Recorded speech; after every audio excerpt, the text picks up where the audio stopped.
Sit back and get ready to have the most fun you ever had with an electronic device. I got sick of having long hair. Looks good. It was a pain in the butt. It was right in between where I could push it back and be a true. Just couldn't do a damn thing with it anymore. I couldn't do a damn thing.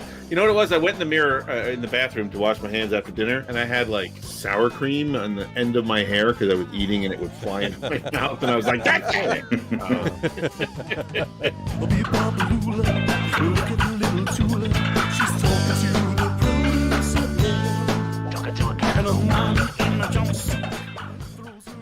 All right, everybody, welcome out to the Get On With It Sports Show. It is Wednesday, July 28th, 2021. Jersey Johnny coming at you, and with me, as always, is none other than Mr. RadioPete and Mr. Harry Lug Nutz. Say hello, gentlemen.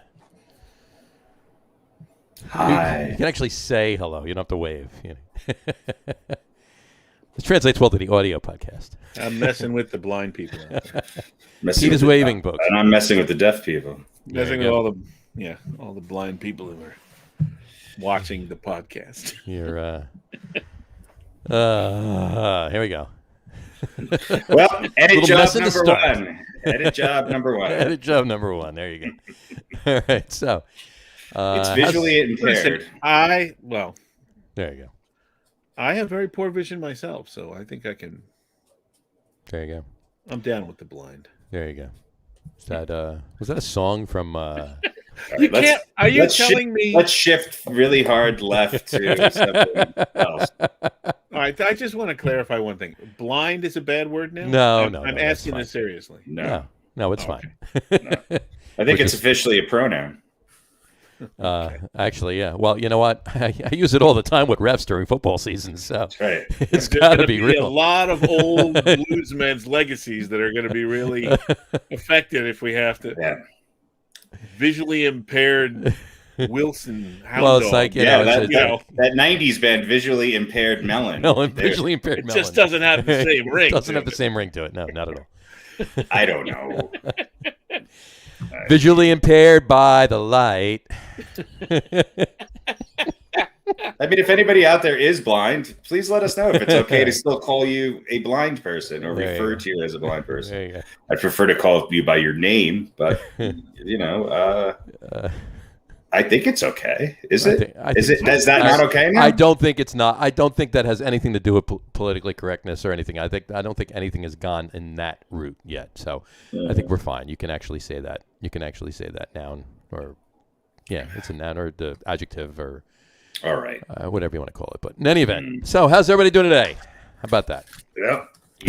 How's Denver? Is it nice and cool in Denver? It's hot, hazy, and the smoke from California in the west is making our ozone absolutely miserable. And it was it hit 100 today. I think it was probably about 130 on the standing on concrete this morning. But fun.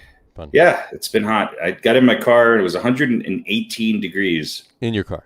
In my car. In your car. That's always fun. I love when that happens. That makes for a nice, couple minutes trying to. You need gloves to drive home because your steering wheel is. I got my car a couple years ago. I actually got my car, and it was 100. I snapped a picture of it. It was like 116 or something like that inside the car. Right.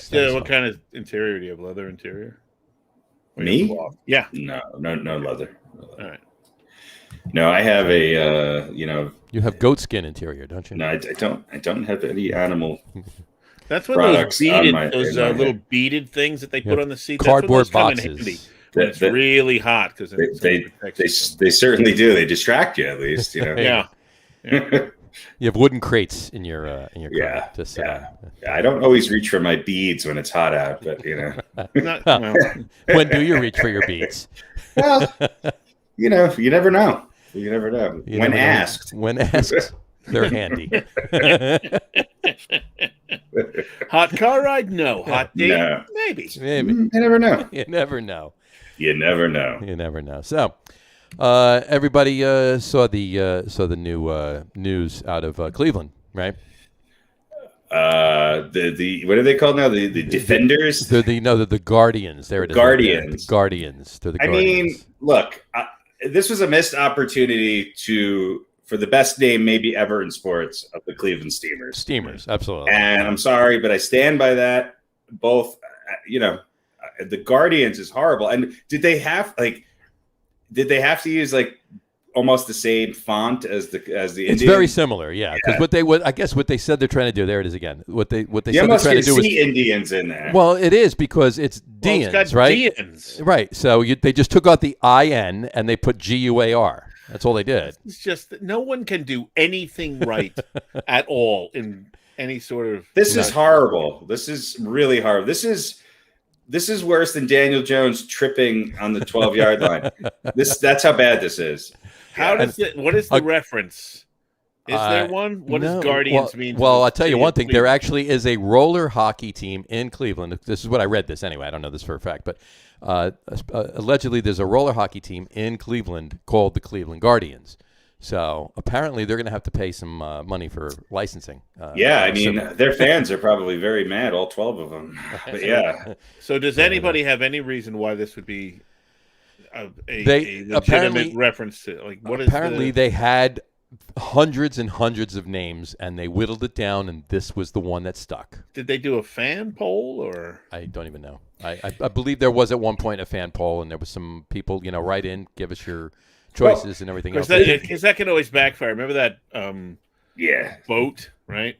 Yeah, you never want to leave it face. So you never want to leave it up to the masses. You never want to, no. But I'm saying you could have picked, let's say, 3 names that would have had some reference to Cleveland, like the Lake on Fires, or the Cleveland Burning Rivers. What is Cleveland known for? The Cleveland Cuyahogas. That was another one that I actually came up with. Cleveland Cuyahogas. It's the river, You can't have that because it references something else, I'm sure. Well, it's the river. It's the name of the river. How about the Cleveland Rockers? Or is Cleveland Rockers? Cleveland Rockers as cheesy as that is, it would have been way better than the Guardian. At least it would have had some connection. Right. Exactly. Right. Like, what is Cleveland known for?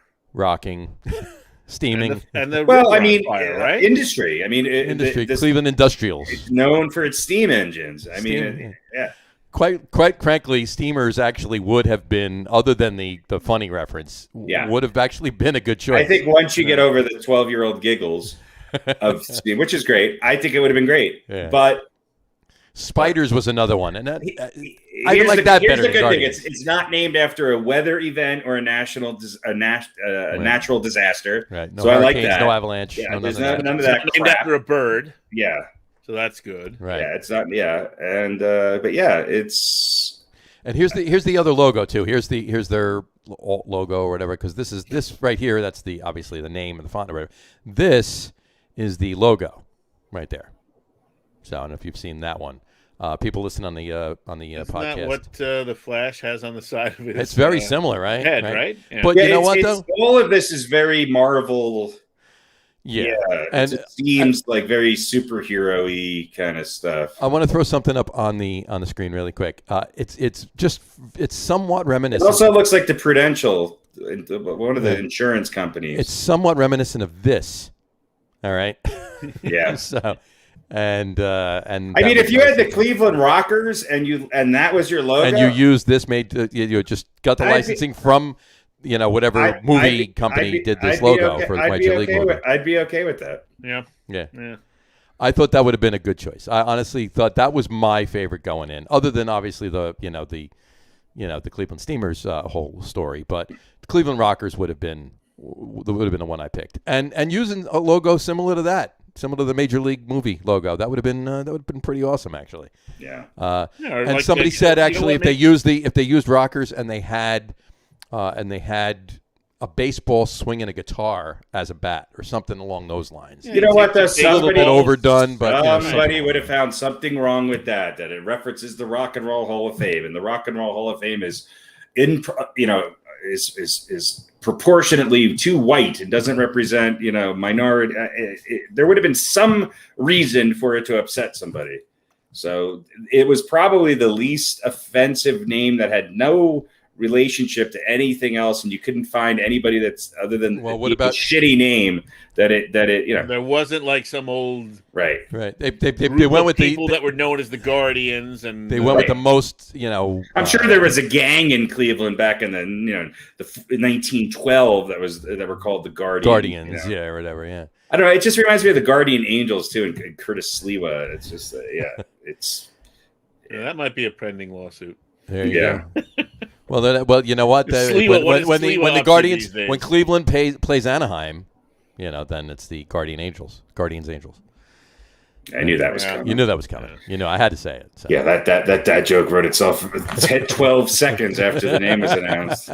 Anyway, but I think they just went with the most Blavy name they could think of that would not offend the least amount of people, right? And by that, they, in a different way, offended probably just about everyone. They're now officially the city with the worst sports names. They have the Cavaliers, the Guardians, and the Browns. Which at least the Browns are named after. They're named after a person, yeah, and a great person at that. Sure, but still not a great name. Right. But his name wasn't Paul Cavalier. It wasn't Paul Cavalier or Paul Guardian. Well, yeah. Well, Paul Brown was a Cavalier Guardian of the essence of football. Yeah. Exactly. I'm sure somebody will find something wrong with his legacy, and you mark my words. Yeah, they will be demanding that name to be changed. So he must have done something. Can we just say it's named after Jim Brown? There you go. Yeah, we can switch that and say, oh no, we don't name it after Paul Brown anymore. We name it after Jim Brown. He was kind of a jerk, though. Ladies and gentlemen, please direct your comments to and he was RadioPete at Yahoo.com. RadioPetM at Yahoo.com. RadioPetM at Yahoo.com. There you go. All right, just RadioPete at Get On With It. Please title them Jim Brown was a jerk, so I know that it's not spam. That's right. Yeah, get your $5 off coupon. Enter the code RE: Jim Brown was a jerk. Anyway, honey, we gotta move again. Anyway, so the trade deadline is this Friday at 4 p.m. Yeah, I mean, is anything going to happen? Stuff's going to happen. Stuff's going to happen at 3:58. The Mets made some moves. Mets made a couple moves. They got the oldest pitcher in baseball. Give it time. The Yankees will beat them about that. There you go. I think they should have got the actual oldest pitcher in baseball. I think that would have been a better move. Oh, bring back his name? Bring back Big Sexy. Yeah. What I mean, he's got to be better than Chad Green and Zach Britton at this point. Well, yeah, we'll talk and Aroldis Chapman. We'll talk about all of them in a minute. I mean, who would have thought the Yankees starting pitching would be that good in a series against Boston, and the bullpen would just blow it up. Yeah, unbelievable. We'll definitely get to that because that's definitely fodder for some interesting conversation, actually, at least out of you. But in any event, yeah, there's a few moves going on, and there's a lot less than I thought would have been happening already. But I mean, do you think the Yankees make any significant move here for a pitcher or an outfield? Do you think they get Scherzer? Do you think they get? Well, if Scherzer's going anywhere, he's gonna. If Scherzer's going anywhere that's not to the Dodgers, he's going to wind up going to the Yankees. He already said that he will invoke his no trade clause to not go to the Mets. So that's over. Even if Washington was going to trade him into division, which they probably wouldn't. Anyway. He's not. He already said he will not pitch for the Mets. I don't know why, but doesn't want to. I'm hearing the Red Sox are interested in him. I heard the Red Sox too. Yep. Do you hear what Javier Baez said? No. Yeah, that's next year though. Well, no, it would be a trade this year. He's a free agent after this year. So if he, was he talking about getting traded? I thought if they were going to trade him at the trade deadline, I mean, he could still do it in free agency after the year too. But whatchamacallit, just to play out this year's contract if he does get traded at the deadline. And the Mets would be silly. I mean, they really don't need this, but he's a shortstop. Obviously, he said he would love to play with Francisco Lindor, and that he would move to second base for that reason only. Anywhere else, he definitely wants to play short. Yeah. But he will move to second to go to the Mets and play Well, with Francisco Lindor. Listen, it might be a nice rental if you think Mm-hmm. that's going to help you make that big push. You know? Exactly, and going forward, that wouldn't be a really bad thing either, because at that point you can move McNeil over to third. Yeah, You the know? only thing about that is like McNeil, I don't know what his deal is this season, but he's not hitting. He's starting now. I mean, the last right. So let's several move him days, to third but- now. You know, is that going to Well, affect him? I wouldn't necessarily do it this year, because right now Francisco Lindor is not coming back till September anyway. So if you did rent him, obviously for at least the month of August, Baez is playing short. You know. Yeah. but, okay. That's a good point. So, but I don't know. Just Jeff McNeil never looks happy. no. He is one of the most dour-looking guys. Like, how could you know if he was upset or not? He always looks like he's pissed. He does. He Even when he's spends his- happy. Even when he's He happy. spends his days in Queens. Well, I mean, there's things to do there. Yeah, You know, yeah. Play You get it. baseball Well, and listen, get on a Mets are plane. Get a serious $24 and making a chicken push, sandwich. There This you would go. be a good deal. What are you willing to give up Burger. for him? Well, that's just it, right? And they really can't look. They can't let Batty go. He's the future at third. They can't let Alvarez go. He's the future behind the plate. You know, other than that, maybe. But I mean, I don't know. We'll see what happens. I don't think Sandy's going to let who's the GM now? Who's the fourth in line this year? That after people got let go. I don't see. Honestly, I really, other than maybe some nibbling around the edges, I don't see the Mets making any big moves at the trade deadline. No. I don't think they need to. I don't think they do either. If they're pitching, you know, Well, they can come have to back show up a the way little in bit which- of that. yeah. Well, right now it's slated. Carlos Carrasco's expected to make his first start this Friday, so he's done rehabbing. And Syndergaard was actually throwing off a mound in a bullpen session yesterday, so that's good news.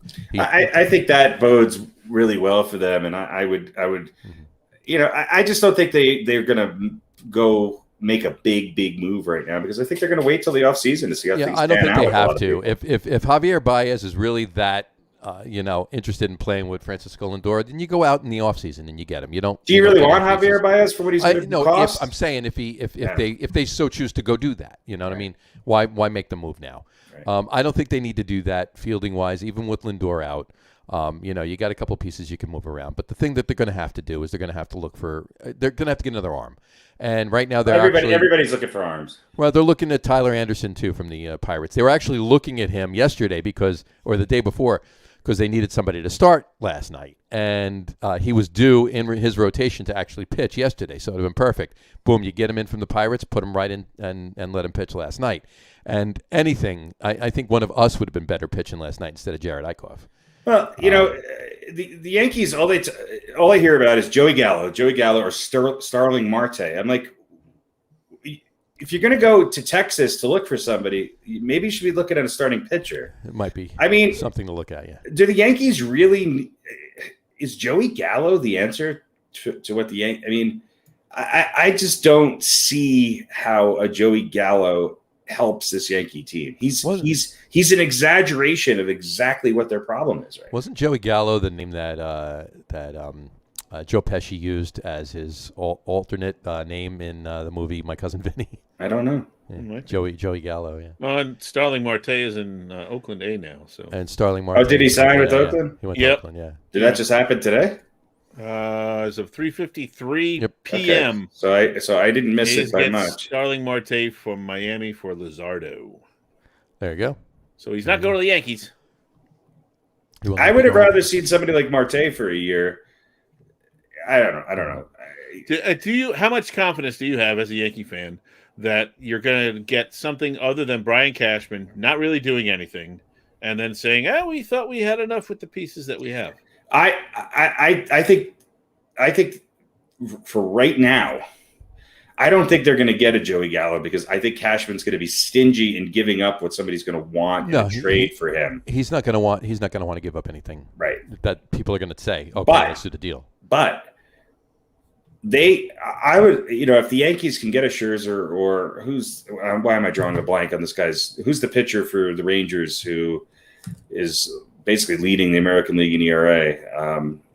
Regardless, if they can get a starter like that, then maybe they can move one of a Jordan Montgomery or one of these guys who's starting and pitching okay and give this bullpen a little. My problem with the Yankees right now is that their pitching overall, especially since the All-Star break, their starting pitching has been very good.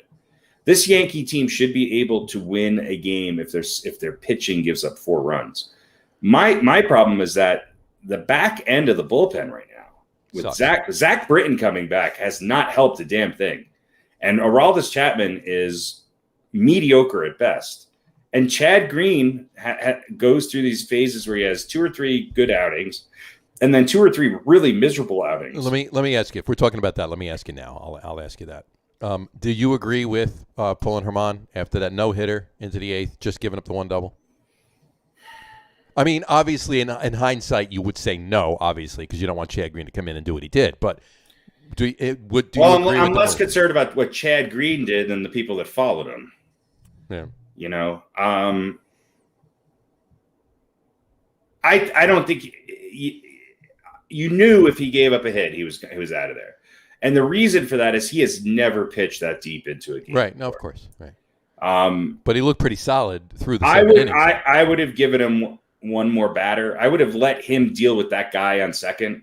Right. And kept pitching. But that's only because I have no faith in this Yankee bullpen at all. They are horrible. Absolutely horrible. This is the worst bullpen the Yankees have had since the 80s. They are bad. And anybody who says that Aroldis Chapman is a top 10 closer is fooling themselves. He's not. No, he's not. He's not.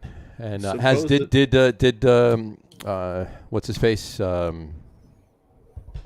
Mr. Wingspan, formerly from the Red Sox, now on the Cubs, and why am I drawing a blank? I don't know who you're talking about. The closer on the Cubs, Kimbrel, Craig Kimbrel. Thank you. Yeah. I just drawn a blank there. Kimbrel's having a pretty good year. Yeah, I mean, wouldn't that be something that they could pitching on the back end of their rotation? Yeah, bring in. Somebody like that. I would be way more if somebody was willing to take on Aroldis Chapman or Zach Britton's contract, and the Yankees could get somebody like that for one of those two or both of them. To be honest with you, if I had to keep one of them, I'd keep Zach Britton, not Aroldis Chapman. I think Britton's done. I think he has nothing left. He is horrible. Mm-hmm. He is horrible. He doesn't have it, and I don't think he's going to get it back. Yeah, supposedly the Rangers offered a big extension to Gallo, and said if he doesn't agree to it before the deadline, then he will likely be traded. So he's might not be what you want. So he's got till 3:00 on Friday to agree to it, or good young player. So there you go. That is true. Back to the Mets for a second. I made this graphic up just to bring it up. Obviously, you saw what happened last night. The Mets re-signed Jared Eichhoff, and he came in, and by 1 out in the 4th inning, he had given up 10 runs. So that was 10-1. He gave up a 2-run double, two 2-run home runs, and a grand slam. He won each inning. So he became the second Mets pitcher to give up 10 plus earned runs, and 5 walks in one game. But he also became the 7th Mets pitcher to give up 10 plus earned runs, regardless of the walks. And I'll throw this graphic up really quick. Here they are. Also in 2010, but look at the companies in 2010. Johan Santana, 06 El Duque, 03 Steve Trachsel, good. 03 Al Leiter, 01 Steve Trachsel. It took Steve Trachsel to give up 10 earned runs. Yeah, that was painful. Yeah. Oh my God. And that could have been a 5-hour game. Only Tommy John would have helped him along. Oh yeah. And in 2000, Pat Mahomes, and then all the way back in '85, Calvin Schiraldi. But in 2000, Pat Mahomes, that was the other pitcher that gave up 10 plus and 5 walks. Was Pat Mahomes. But the names though, I mean, it's not like it was horrible pitchers. You got Johan Santana, El Duque, Al Leiter, Steve Trachsel. Yeah. Oh, this just came in. I don't know if you guys have already mentioned this, but according to Levi Weaver of The Athletic. The Yankees are acquiring Joey Gallo from the Rangers. Is that right? Yep.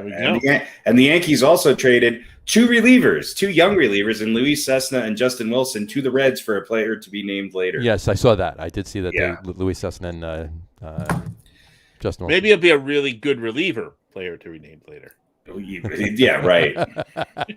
Yeah. I don't know. The Reds have any of those? They were clearing out that all that big cap money that those two relievers. So the Yankees are getting a slugger who's hitting what 215, 220. I don't know. It's just crazy. I mean, Luis Cessna hasn't. I think he's been pretty effective. He has a 2.82 ERA over 38 and a third innings. What is Cashman thinking? I don't know. I really don't know.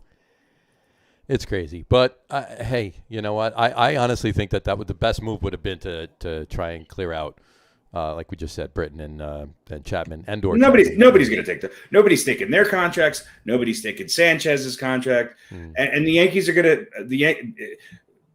it's going to be garbage time, and Judge is going to start to up his numbers, and they're going to sign him to a long contract. And mark my words, next year he's going to miss 45 games. Yep. Let's see, 223, 25 homers, 55 RBIs for Mr. Gallo. 379 OBP. That's pretty good for somebody who's hitting 223. Yeah, that's not bad. Well, he can catch the ball, right? He's young enough to play the outfield for a few years, which, quite honestly, I'm not sure how much longer Judge is going to be able to get. I was going to say that might have as much to do with they're trying to get him as anything. Is they're like, we got to get someone who can hit in the outfield. These young outfielders that have been playing, their numbers are not spectacular. But what's great about it is that they're coming up with big defensive plays. One of them knocked one of the guys out. Now he's on the injured reserve, but he made a hell of a catch. And they're making clutch hits. So do you need to? The Yankees need pitching. Yep.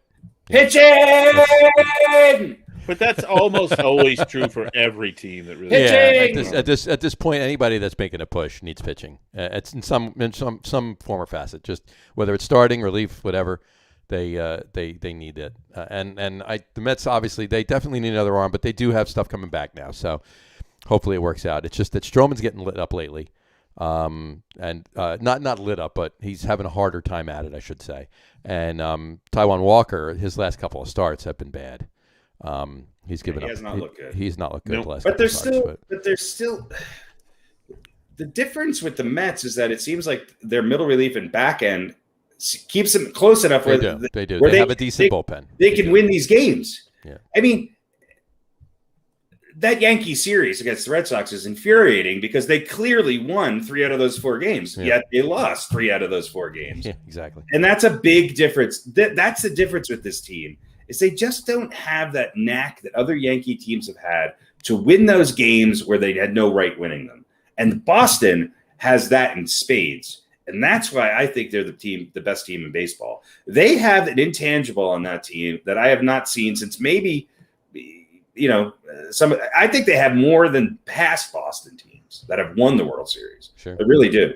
So, yeah, if I'm Max Scherzer or if I'm one of these pitchers or these arms, why wouldn't I want to go to Boston? Why would I? Yeah, I want to go to Boston or I want to go to Los Angeles. I don't want to go to the Yankees. I don't want to go to the Mets. And the Mets. Listen, the Yankees are 8 back or so. The Mets still have a little bit of a lead. They can still give some of these pitchers who are having current woes a chance. The Yankees don't have that cushion. The Yankees could have been 5 games out going into a series with Tampa Bay. That's the difference that winning these close games means, and it's just absolutely infuriating. That was the most painful series to watch in Yankees baseball in a long time. It was as painful as when they lost to the Astros a few years ago in the playoffs. It was just. I mean, even the game they won, they tried to lose. Yeah, pretty much. There's a bunch of teams that are. I mean, Boston, Tampa Bay, the White Sox, Houston. Let's put Milwaukee on that list. San Francisco, the Dodgers. These are all teams that are playing at they're all playing well. 2/3 winning clip right now. Yeah, and it's August, so that's exactly some good teams out there. And some bad teams that they're beating up on, but that's always true too.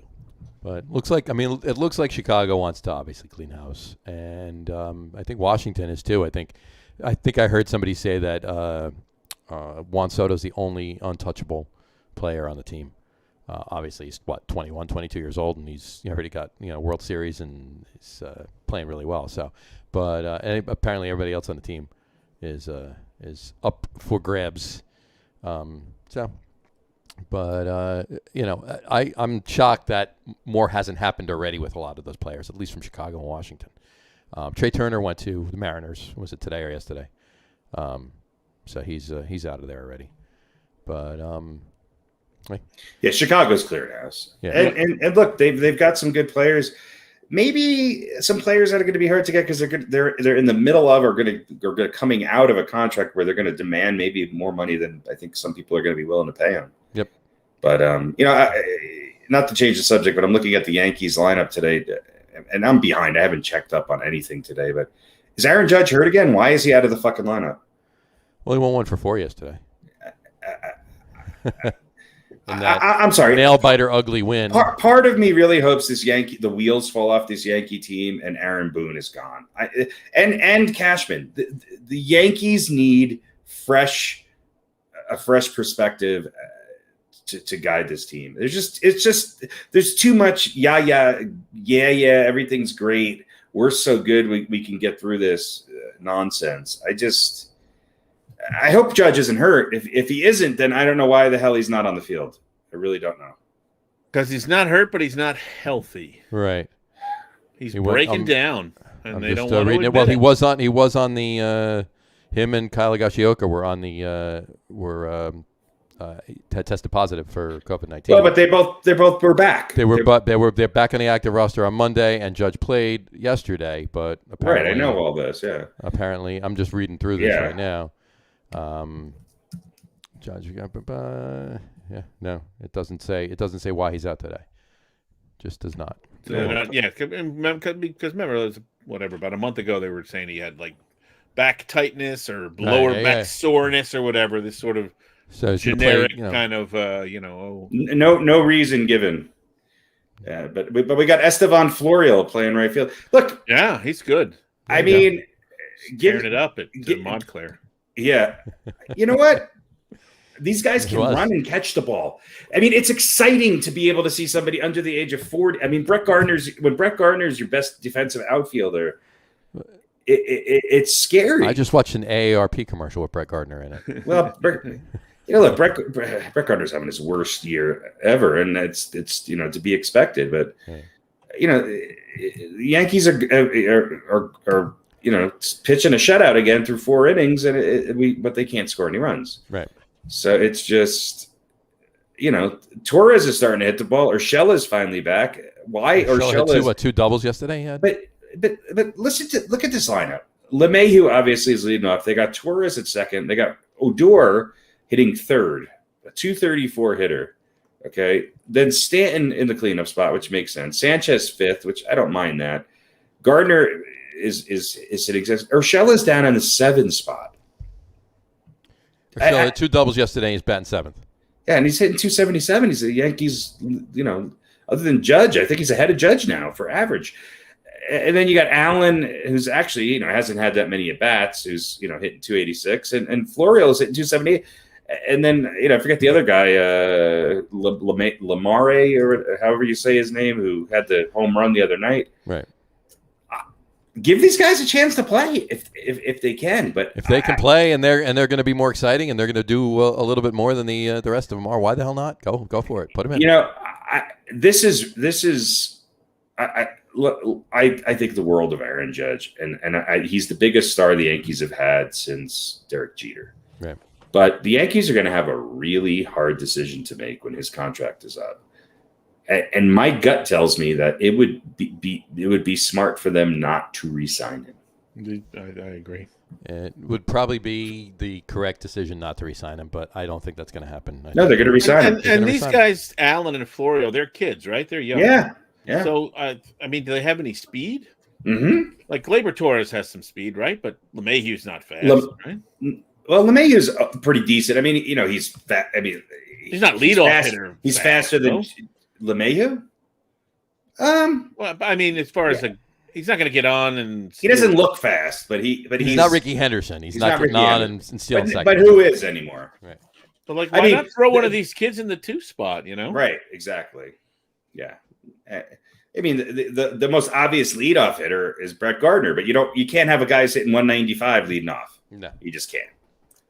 Yeah, but there's no reason to put him ahead of both of these young. I mean, look, I'm sure there's a mathematical formula, right? That tells you who you should put in the lineup when, or I don't know, maybe not, or some guidelines or something. But yeah, there's a robot in the back of the. Greg Allen is he's 28, so he's all right. So he's not a kid, but he's not a kid, but he's hitting 296 with 2 RBIs with a 926 OPS. Granted, that's not a big. How many at bats is that? Like 11. Yeah. And I think he came over from Cleveland or somewhere. I can't remember, but still, welcome to the team. You too. You're 8 and 9. I mean, what is right? And if you're going to go out and get people, is Luke Voit coming back? Is Luke Voit the future at first base? If not, why are you not looking at an Anthony Rizzo? Isn't that a much better, long-term investment in your money than Gallo? I don't know. I just don't understand it. Gallo, if they re-sign him, Gallo could easily turn into the next Stanton contract. It's just, I don't get it. I don't understand what the Yankees are doing. And I do think that the appeal of playing for the Yankees is dwindling. And that's why a lot of these pitchers don't want to come here. It's because there's a lot that goes with it, right? I mean, look at what they're expected to do every year and what they have. And a lot of great pitchers have come to New York and bombed. Right. And some have come and done really well. I mean, there is the Mike Mussinas of the world and the David Cohns of the world, but there's also the Sonny Grays, who, by the way, is a rumor to come back to the Yankees. Right. Right. But he couldn't do it in New York. He could do it everywhere else, but he couldn't do it in New York. Yeah. And if you're a big name pitcher, like if you feel like you're the last piece that's going to make this Yankee team great, right, or significantly better, you're the guy that's maybe going to push them over the edge, right, then you might come. But they have other issues too. Yeah. And if you don't feel confident, it's not like they're missing the one piece, and the one piece is you. Right. Let me get there, and then we can do this. But if there's 2 or 3 pieces missing, and you don't have much confidence that they're going to fill those other couple of pieces beyond you, then you're going to maybe go somewhere else. Right. Somewhere that is pushing to what the Yankees need right now is a second starter, somebody to step in behind Cole and to make those first 2 games of a series tough. Right. After that, well, they just traded away to middle relievers who were fairly young and who were pitching fairly well. Why, I don't know, unless there's something coming down the pike here in the next couple of days that we don't know about. You can't. They have no options on them. I don't know. Who knows? But they need arms because none of these guys, they need arms for the 7th, 8th, and 9th inning. Right. And obviously these guys can't pitch 2 days in a row. They can't pitch more than 2 innings. So you need these kind of arms that the Red Sox seem to have, that the Royals were able to fabricate, that the Nationals were able to pull together on their title run. Sure. They need these kind of arms. And everybody thought they had them, but they don't. They don't. Nope. You know what? Maybe Scherzer falls to them. Maybe they can move some people around. Maybe, And Scherzer's right now, there's a big question mark hanging over him with an injury. Yeah. So, I don't know. That's not a home run either. So. Will Scherzer hold up? Will Kluber come back? Will Severino finally show up? Right. Who knows? Where's Luke Voit? Luke Voit was supposed to be back this week. Where's Luke Voit? I mean, let me ask you this. In all reality, with all that you just mentioned, with all that's been going on, with the way that they're playing, with the way the injuries are and everything else this year, do you think that it's just them saying, "Oh, we're not doing anything this year. Let's just stand pat"? I don't. I think that I think that it's just the new mentality of this era of the Yankees.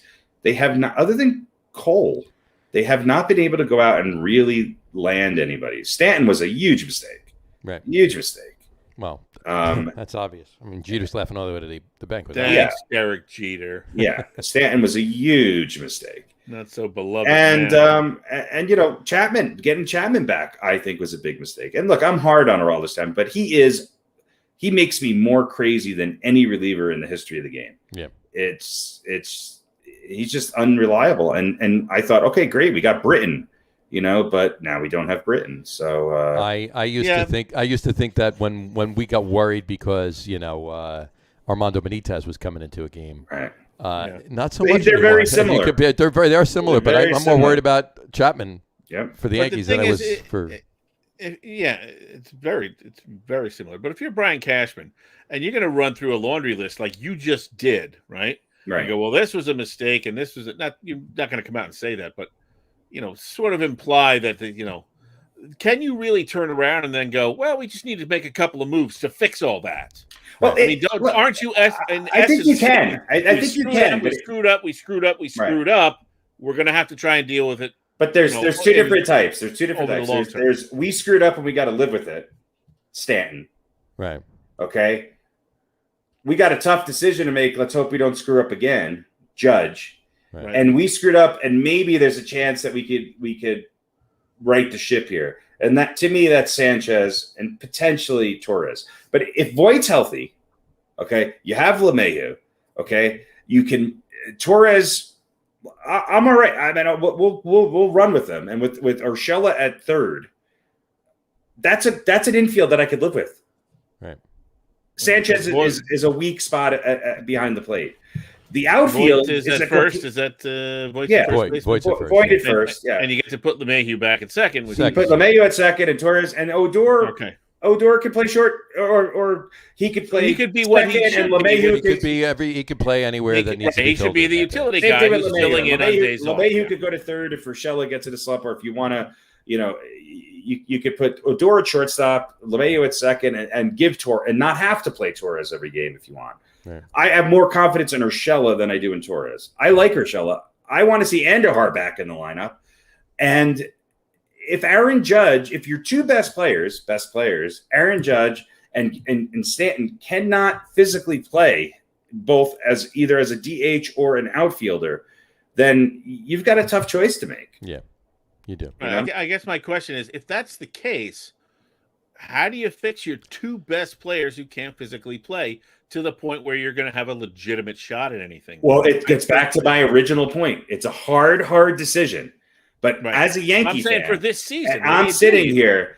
I take the money that I would have to. Well, for this season, you got to get Judge healthy enough to play to play, and he has to play now because they have to make up some games. They have to get into that wild card hunt. You need him in there right now. So, there was no reason given that he wasn't playing today. None whatsoever. No. Well, I'm sure it'll come out in the press conference after. Coach's decision, right? What do they call it in basketball? The DNP, coach's decision. Yeah. Exactly. But obviously, there's something. There's something physically wrong with him. And look, Judge is their best hitter. He's not the most clutch hitter. At times, he is clutch, but he can produce. And at times, he was a very reliable outfielder. There was a couple of games this year where Aaron Judge should have. I mean, there was games that should have been over because Judge misplaced a fly ball. So maybe Joey Gallo is a good move if you're going to make that hard decision of saying, you know what, we're going to have to ride out Stanton for a few more years and then probably pay him to not play. Yeah, that's what I mean. If you're not going to keep Judge around, right? And obviously, unless he makes some miraculous change, you're not going to keep Gardy around. No, Gardy's gone into this year. Who's going to play how many games at Stanton? Who's a better long-term prospect, Joey Gallo or Aaron Judge? Joey Gallo. Right, that's what I'm saying. You're going to lose two of your, potential. Well, I think they're bringing Gallo in and they're going to re-sign him. I think so too. Yeah. I think they're looking at that. I think they're looking at that deal. That's why they're thinking. They're like, well, who are we going to have in the outfield next year if we don't keep Judge around? I think the Yankees, they just need to get healthy. if they can get healthy with the lineup that they have and make some hard decisions. Look, I think the big three of these Yankee baby bombers, you got to move on from them. Yeah. I mean, Judge is a good player, but you should not pay him what he's going to demand. And Torres, I don't know. He's starting to hit a little bit. He's a question mark. Sanchez, I would love to see the Yankees get a new catcher. And look, I think Sanchez has enough. I think there's teams that would take him. That you might be able to get. There's always somebody looking. There's always somebody lower than you. They're in your worst shape. Yeah. So. And look, batting average is not what it doesn't mean what it used to mean. But the Yankees need some people who are able to put the ball in play. Look, the Rays have an outfielder in Rosarena, however you say his last name. Randy Rosarena. Yeah. Randy, yeah.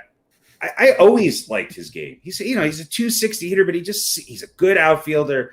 He gets on base. He can hit for power. He can hit, drive. Those are the kind of players that the Yankees need. They need some more of those kind of players. And in a free agent market with a lot of young players that are coming up that are going to be attracting, some opportunities, not signing Judge allows you to get to sign some other people. It does. I agree with you. I don't think they're going to do much this year. I think they're going to hope they get healthy, hope things come together, and they can make a run. And if not, so my point is I think Joey Gallo is a move for next year. Even though he helps right now. He helps now, and it's absolutely agree. If they are going to do anything right now, they need arms, and maybe by move. Look, they wouldn't have moved two pitchers if they weren't doing something. Now, Gallo's one of those spots, but who's the other one? I don't know. Right. So we'll see. Well, we have 43 and a half hours before the trade deadline. And, it might be they might be looking for a pitching move who is, somebody who's under the radar who they think is really they're making the move for next year as well. Yeah. But a good young pitcher who they like maybe isn't getting a lot of fanfare. Right. No, exactly. That's what that's what the Red Sox have been able to do. That's what the Rays have been able to do. Yep. That's what a lot of these. No, I agree. And he might give you a little something this year, but it's really more of a move for the future. There you go. Well, we will see what happens with it. Friday's right around the corner. So for everybody. Are we doing a post-deadline show at 12:01? Well, you certainly can. Let me know. Well, we talked about it last week. If there's anything that's like crazy, breaking news, crazy, breaking, get on with it. Trades and everything else that go on Friday, right to the deadline, then maybe we'll do something on that. What's the salary threshold? Anybody who makes X dollars or more who gets traded, 15. I mean, what's the biggest name? What's the biggest name move so far that's documented? Marte. Trey Turner, maybe. Yeah. Yeah. I mean, he's a great shortstop. He plays. He's not the best one out there, but he's it's interesting. Bigger name. It's going to be interesting. Now it's on ESPN's homepage. The Yankees are finalizing a trade for Gallo. Yeah. It's interesting that Trevor Story's name is not coming up as much. See, I think Story, forget the salary, would be a bigger. That would be a bigger splash. Yeah, absolutely. Yeah. And the other Colorado Rocky that even if it's for the rest of this year, who would help the Yankees immensely or any team in the outfield is Charlie Blackmon. Sure. Yeah. I mean, imagine being able to move LeMahieu to the second spot and have Charlie Blackmon leading off for the Yankees, playing center field. Playing center, yeah. There you go. Yeah, that solves a couple of problems for you. Maybe they package up Gleyber Torres and somebody else and send it back to Colorado. As a Rockies fan too, the last thing I want to do is see a Gleyber Torres out there. Gleyber Torres and Gary Sanchez playing for the Rockies next year. Maybe they move Joey Gallo. Maybe Gallo comes and goes. Maybe Gallo comes. Yeah. I doubt it too. Who would you? Yeah, long term, I'd rather have Joey Gallo than Charlie. Yeah, well, Gallo's what, 27, 26? Something like that. Yeah, mid-20s. I mean, they're both at the end of their contract. Blackman's probably a couple of years, but again, you get Charlie Blackmon into the American League, and you got another guy who you can occasionally give him a break and DH him. Sure. Look, he's still a good outfielder, and would you rather have Joey Gallo in right field and Charlie Blackmon in center field? Yeah, and then you can platoon these young guys in left field. But would you say Blackman's more of a this year move? Blackman Yeah, will be it a was this more year. of a next And Blackman might be, and Blackman's not playing center field all the time. Yeah. So, he's the this year move. He's a this year move, maybe next year. But, as much as I like Trevor Story, for what the Yankees need right now, Charlie Blackman fit great. I mean, I'd rather have Charlie Blackman than Starling Marte.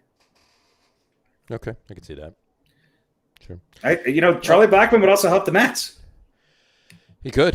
Yep. He could. Although the Mets have been putting They're together pretty good with the outfield. outfield, yeah. They really are. I wish Conforto would come around and bat a little bit better. I mean, this is a He's- contract year for him. But and he's had just some clutch not. hits. He's had some clutch hits. Yeah, but not as many as you would think he should be having in a contract year. True. So, but I just win, keep winning. That's all. yeah, that's it. You just got to keep your head above water, keep at the top of the division, and worry about the postseason when you get there. If That's you it. win, That's all you gotta Conforto doesn't have a great year. Well, that's gonna, maybe make him a little cheaper to. I mean, what I want to do is I want to make Brian Cashman have to spend the offseason with the Oakland Athletics And find out what they do. As an internship. Intern, yeah. Exactly. A couple other quick Mets notes. A nice winter camp. There you go. Yeah, really. I mean, geez, they're just brilliant at what they do. It's amazing what they do every year. Kumar Rocker, I don't know if you heard this news. His deal so far is still up in the air. There's no word right now. The word on the street now is that he might have possible damage to his elbow. So his, I think it was a $22.9 million signing bonus or something like that. So he's going to wind up signing, but they're trying to renegotiate it now because they're looking at the fact that he might need surgery at that point. So if that's the case. But another quick thing prior to two things actually. Friday, this Friday, July 30th, is the return of these at Citi Field. Black jersey shoulders? Fridays. My shoulders. My shoulders You're are going back. back to the. Oh. I like the black jerseys. Black jerseys at Citi Field, yeah, on Friday night. Friday night black jerseys. I just don't like them with that hat you're wearing. Well, I don't. I do not actually have. It was decrepit. I had to throw it away. My black. I like the black Mets hat with the black with the back unis. I like them. I do. I do too. I always did. And they're bringing. I mean, the Mets. No, it's not during the day. But the classic Mets uniforms are great too. I mean, the Mets uniforms are one of the classics. The Yankees, the Cubs, the Mets, the Phillies. I mean, they don't need to screw with it too much. If the Yankees need a shortstop, It's I know this guy. I know this guy's available. Yeah. Jose Reyes is not doing much right now. In any event, and the other thing too, Saturday before Saturday's game, prior to Saturday's game, this weekend they're playing the Reds in Citi Field. Prior to Saturday's game, the Mets will induct John Matlack, Edgardo Alfonso, and Ron Darling into the Mets Hall of Fame. So there you go. Good for them. There you go. Their names will be in the Mets Hall of Fame now. Congratulations. So congratulations to John, Edgardo, and Ronnie. He's our version of Gotti. Is Lee Mazzilli in the Mets Hall of Fame? Lee Mazzilli is not, I don't think. Actually, should be. He might He actually should be. be. Actually, might be. Actually, might be. Lee Gotta check Mazzilli that is out. the I think doorman. I think he works in it. Yeah, He's the concierge. He's the concierge. He wipes down all the glass. Well, it They call depends him on what the- your definition of in the Mets Hall of Fame Right. is. He's an employee. He's physically there, but not an inductee. Right. Exactly.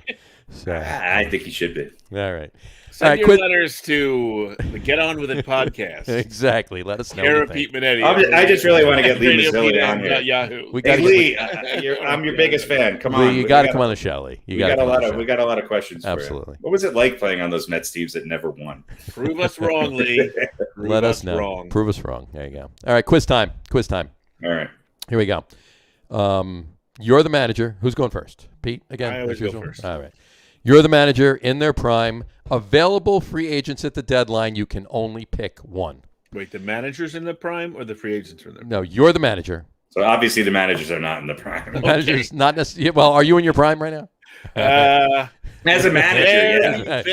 Very. I know I can manage this Yankees team. Definition of prime, then yes. Give me a chance. Exactly. All right.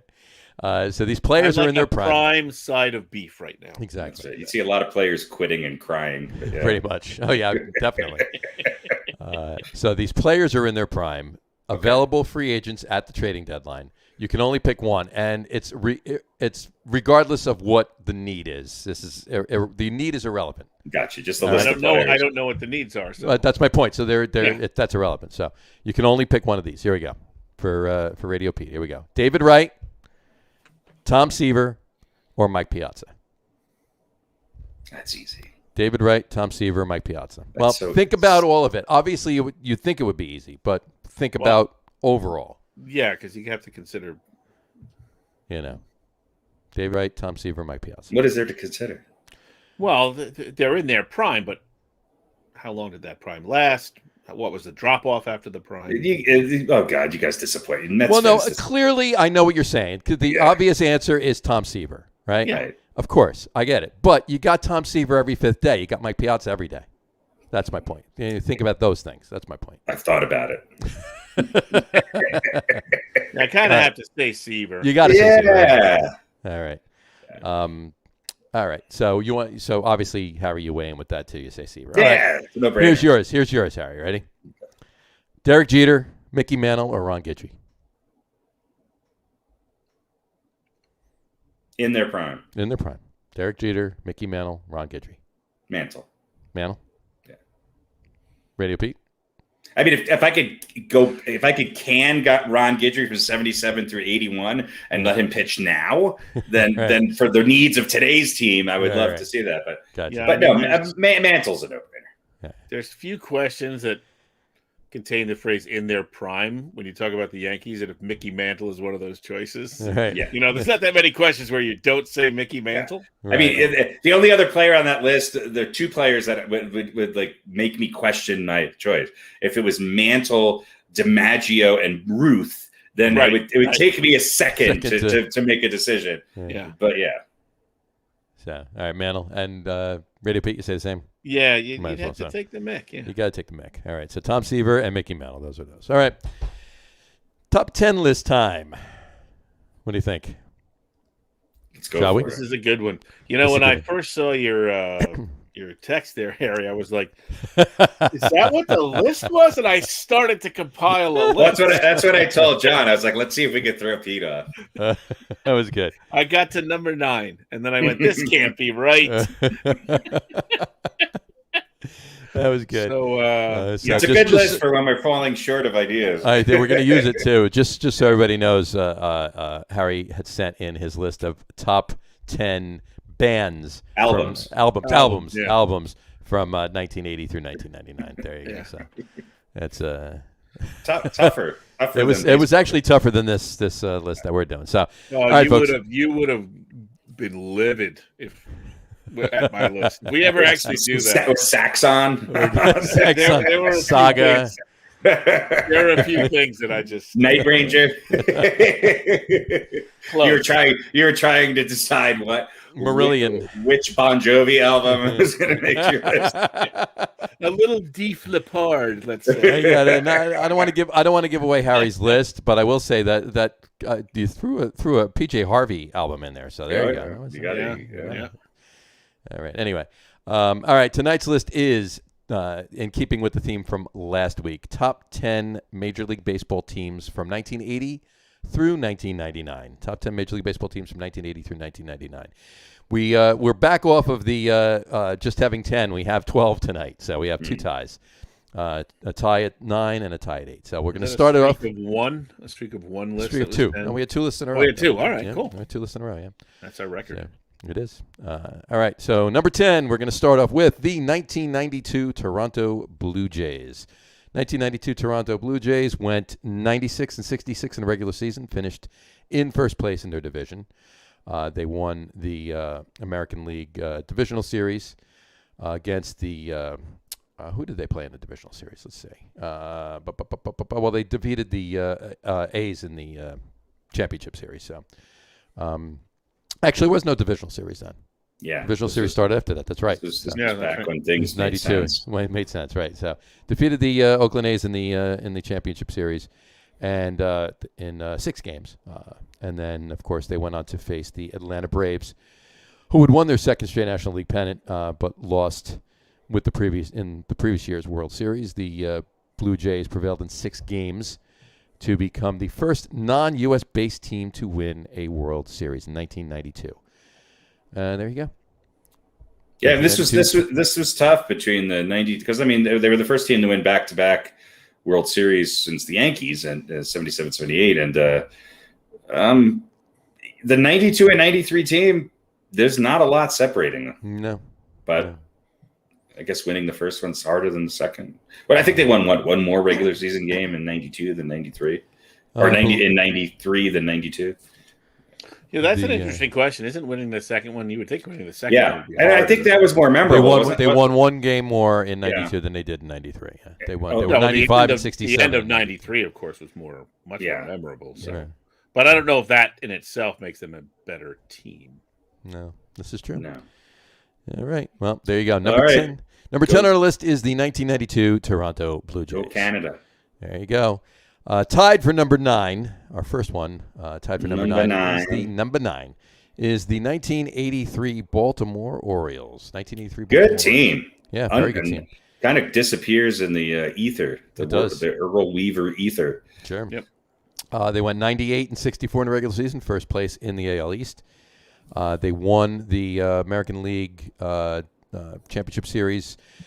Oh, geez, against who did they beat? Who did they beat? Doesn't matter. Here. It doesn't matter. Doesn't matter. Yeah. But they did beat the Phillies in the World Series, 4 games to 1. Joe Altobelli was the manager at the time. So anyway, 1983, Baltimore Orioles. There you go. You're number 9, tied for number 9. Also tied for number 9 is our first team on this list that actually did not win a World Series. And there's an interesting reason why this team did not win a World Series. They could not win a World Series. It's the 1994 Montreal Expos. There was no World Series that year. They were 74 and 40 in the regular season. The regular season never finished because of the strike. So, but this team was really put together well. It was stacked. It was a stacked team. But let's see who they had playing.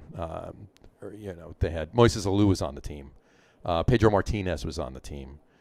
Who else was on the team? Let's see. We got catchers, infielders, Juan Bell, Freddie Benavides. Cliff Floyd was on the team. Mike Lansing. Outfielders, Moises Alou, Lou Frazier, Larry Walker was on this team too. It's your boy, right? Larry Walker. Yeah, Larry Walker. Yeah, the mullet from the north. There you go. So this team was stacked. This Mel Rojas was another pitcher on the team. Yeah, did you guys both have them on your list? I didn't have them on my list. I don't know. It's tough with these seasons, these shortened seasons. Yeah. This was a team that a lot of people thought was going to go somewhere and maybe have a good chance to win the series. And talk about Montreal. Tim Raines still on the team that year? Getting robbed by the the strike. So right. Yeah. Was Tim Raines still around that year? He was, right? Was Tim Raines on the team? I think he was. Tim Raines. I do not know. I don't see him. No. He wasn't on the. Wasn't on it. Let's see. Do not see 94 Expos. No, don't think so. It was not. Oh, 94, he moved on in 91 to the White Sox. There you go. Yeah, was it Floyd, Alou, and then he got smart and Walker. Came somewhere where he won a couple rings. Yeah, I wonder where they are. They might be on this list. One of them, or two of them, or more. We'll see. John Wetland was on. John, yeah, he was. Yeah. So. Yeah, I mean, time would have told. Yeah, time will tell. Time will never tell. Who knows? 1994 Montreal Expos. We're really giving Canada a big plug here. Yeah, exactly. Two of the top 3 or bottom 3, I should say, on the list teams were from Canada. We should be playing some Anne Murray in the background. Should be or DOA. I believe you're right. So, there you go. Also tied for number 3. A little glass tiger. Exactly. No, God. Also on my list. Were they from Canada? Best albums. Yes, they were. Are they? God, Glass Tiger. Wow. That's the one that would have blown the top of your head off on my list. Not what's Actually, worse, I'm not even- White I'm not Lion or Glass? Any band named after White Lion or or Glass Lion, Tiger. Tiger, or Bear in the 80s. White Tiger, Glass Lion. Yeah. But Yeah, in any event. I went to a show we booed. It was White Lion opening for Triumph. Really? And we booed White Lion off the stage. Interesting. Interesting. Triumph was my favorite Rush cover band of all time. Rick Emmett's a monster. Rick Emmett is a monster. Yeah, I mean, but just the songwriting was, yeah. Once the late '80s came and they were still coming around, I was like, yeah. I like fight Triumph. the good fight. Of course you do. Of course I do. You knew that. Come on. And we played. What did we play? We played Somebody's Out There, didn't we? I never did. Yes, you did.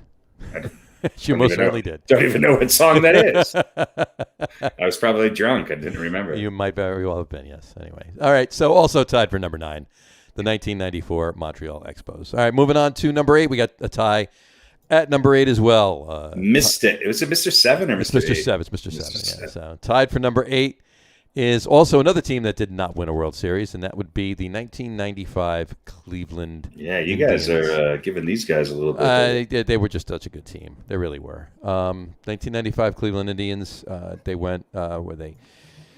They were the 90 Brooklyn Nets of their time. 90 and 54. Of course, the 95 season started late again because the strike, lingered over into 95. But 90 and 54 was their record in 95. And of course, they lost the World Series to the Atlanta Braves, who might actually be on this list as well. Probably the best Braves team of all time. I would say so. Yeah, probably. But the Indians just had such a remarkable season that year, and it was an interesting World Series too. So yeah, listen, this was Jim Thome, Albert Bell, Manny, Eddie Murray, Tony Pena. Yeah, another stacked lineup. This is the Brooklyn Nets. Yep. This is the Brooklyn Nets. It really was. And you look at their pitching staff, you're like, who are these guys? Right. They defeated the Boston Red Sox in a 3-game sweep in the divisional series, and they defeated the Mariners 4-2 to get to the World Series. But that was a good World Series. I mean, the final result didn't really. Yeah. In fact, Oral Hershiser was named the MVP of the ALCS that year too. So, but anyway, Oral Hershiser. It always sounds like an electric toothbrush. Get yourself the Oral Hershiser. The new Oral Hershiser, the new and improved Oral Johnson & Johnson's Oral Hershiser. There you go. Sounds like you're doing something nasty to somebody's body part. What did you do Saturday? I took this girl out and I oraled her Shizer. Only you would go there. You're also the one who brought up beads in the car. So. Well, that was just bad. Oral Hershiser. I didn't even think about it like that. Oral Hershiser? Hey, I don't even know the girl. Leave her smiling, or the Oral Hershiser. Oral Hershiser. There you go. Anyway, so that's also tied for number 8, the 1995 Cleveland Indians. All right, also tied for number 8. We're back to a team that actually won the World Series. 1991 Minnesota Twins. Go Twins. 1991 Minnesota Twins. They went 95 and 67 in the regular season, and they defeated the Atlanta Braves in the World Series. Atlanta Braves won a lot of World Series in the 90s. This was the big comeback too with Kirby Puckett's big time home runs. Sure, absolutely. I hated this team with the exception of Kirby. I couldn't. I loved rooting against the Braves. They're such a fun team to not want to win. They were like the Buffalo Bills of baseball. This is Herbeck and Knobloch and Dan Gladden, that little Chili Davis. They're the exact same thing of everybody else you like on other teams. Exactly. No, Kent Herbeck is the Jim Thome of Minnesota. Come on. Nah, but he was a jerk. Ken Herbeck, Chuck Knobloch, Jim Brown, and Chili Davis was on this team too. Yeah, Chili Davis is DH, starting DH. So I like Chili. This team. Sam. Chili and Kirby. Chili and Kirby. There you go. Kirby, one of the best ever. Absolutely. All right. So also tied for number 8 is the 1991 Minnesota Twins. And they had just won a World Series 4 years earlier in '87 too. So They certainly Yeah, did. I think I was probably pretty torn about who I wanted to win because it was, after all, the Braves. Yeah, exactly. But you hated Ken Herbeck. But I really did not Really like hated- Kent Herbeck or Dan Gladden. Or Chuck Knobloch. Or you didn't mind Chuck Knobloch? Chuck Knobloch could still throw to first base. back then. At the time, he was actually able to throw to first base. Yeah, yes, so I didn't like. I loved him when he was with the Chuck Yankees. Knobloch's career numbers are actually really good when you look at him. Overall, yeah, absolutely. Yeah, Chuck Knobloch would be out hitting and out. Had better statistics than Gleyber Torres right now. This is true. Yeah, This he is was a good true. player. Yeah, and you know who else was on? I got to pull it up. Who else was on this team? Relief pitcher wise, Rick Aguilera was on this team. Rick Aguilera, also a good time, good year for music coming out of Minnesota. This is true. Yeah, Absolutely. It's Jack Morris is on this team. I don't know. Jack Morris. There you go. Scott Erickson. Yeah, Scott a few Erickson. names Yeah. there. There you go. Denny Nagel, a young Denny Nagel. He was an related- asshole. Is he related to Browning? Named his son Bagel.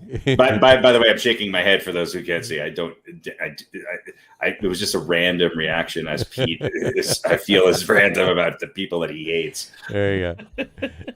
You've got your own list, don't you? No, I don't. I just Separate, yeah. I just pick random names out of a hat and Yeah, call them just assholes. decide And you- call them assholes. Let's call him asshole. Well, that's what I do. Kirby Puckett, yeah, nobody really knows that guy was an asshole. Yeah. Brown. Probably the nicest guy to ever play any sport ever. Absolutely. Just steal from the loose change That's right. jar at the Yeah, convenience. and give it to the poor. Give it to the probably. poor. There you go. Pocket. Anyway, also tied for number 8, the 1991 Minnesota Twins. All right, no more ties now. Alrighty. Here we go. Moving on to Mr. 7. Mr. 7? Tonight's Mr. 7 is the 1995 Atlanta Braves. They did it. They did it. They did it. Finally won a World Series after 19 tries in 4 years. They went 90-54 in the regular season. It was First their worst regular season out of all these teams. out of all of them, yeah. First in the NL East. But they rolled through the postseason. Oh yeah, they beat the Rockies in the divisional series, and then they swept the Reds 4-0 in the NLCS, and beat the Cleveland Indians 4-2. Beat them in Beat 6 the games. Cleveland Guardians. The Cleveland Guardians. Listen, they lost three games on the way to the World Series. Here's another question for you. Yes. Do we have to say the Cleveland Guardians when we talk about history No. once they change the name, or can we actually say the Indians when we're referring to, say, the 95 season? Do we? How do you address the football team from Washington D.C. that won Super Bowls? Well, there's another question. Do we have to say when the 1991 season Super Bowl winner was the Washington football team, or was it the Redskins? Who knows? I don't know. Somebody please chime in and let us know. Let us know what Maybe your thoughts are. with Cleveland, we could say Gardindians. Gardindians. There you go. There you go. Sort of combine the two. The Guardians. Well, that's, you know what? Brett Gardner will go to Cleveland next year. Guardy and the Guardians. Guardy and the Guardians. That's a natural fit. There you go. Works. Yeah, perfect. for Washington, I don't know what you do there. I don't know. But The anyway, football skins, the football skins. the Yeah. red team. I don't know. They- Doesn't have the same flow. I heard they were going to take the Guardians, but now they're out. They're out, so they have to wait another year. Figure it out. So Yeah. anyway, all right, It's Mr. 7. Yeah, Mr. 7. This was the heyday of the pitching staff, right? Smoltz was still on the regular Oh yeah, lineup. the staff. This was ridiculous. This team. It was Maddox, Glavin, Smoltz, Avery, and Merker, and then you had Mark Wohlers in the bullpen, and They were the Buffalo Bills who won one. Mhm. yeah, they finally they were, and a good team too. Great team. Lopez, Fred McGriff, Chipper Jones, Fred McGriff was an asshole. David Justice. Well, they were all assholes. They were the Braves, but But they were a damn good team. Yeah, the pitching staff alone. But look, there's a lot. My list. I don't know if I had any team that didn't win a World Series on here, just because some of these teams were great, but they just. I think in baseball, especially, if you're going to go down as one of the top teams in a 2-decade span, mhm. I Winning don't a World know. Series helps do that. I kind of agree. Here's my point: is that there's other Braves teams that were better in my book than the Expos or the Cleveland Indians or the other teams that didn't win World Series that are on this list. To me, Gotcha. And I just think they ran into buzzsaws in either the World Series or mostly in the World Series. So why don't we look at it like this? Those two teams that were on this list that did not win World Series were actually both in those two ties. So if we use them as special mentions, you have a top 10 list of teams that won the World Series. Yeah, with the Orioles being number 9 and the 83 Orioles and the 91 Twins being number 8. There you go. There you go. You can look at but it. I also kind of look at it as like with the way the playoffs are now, I guess, where you can have a great team, right, or a really good team that loses that one game playoff. Doesn't yeah, but that didn't exist. Right, no, but that's from what I'm 80 to saying. 99. Yeah. No. You can have one of these great teams that they lose a couple games and they don't win the World Series. Yeah, and let's hope that doesn't continue. But yeah, you're absolutely right.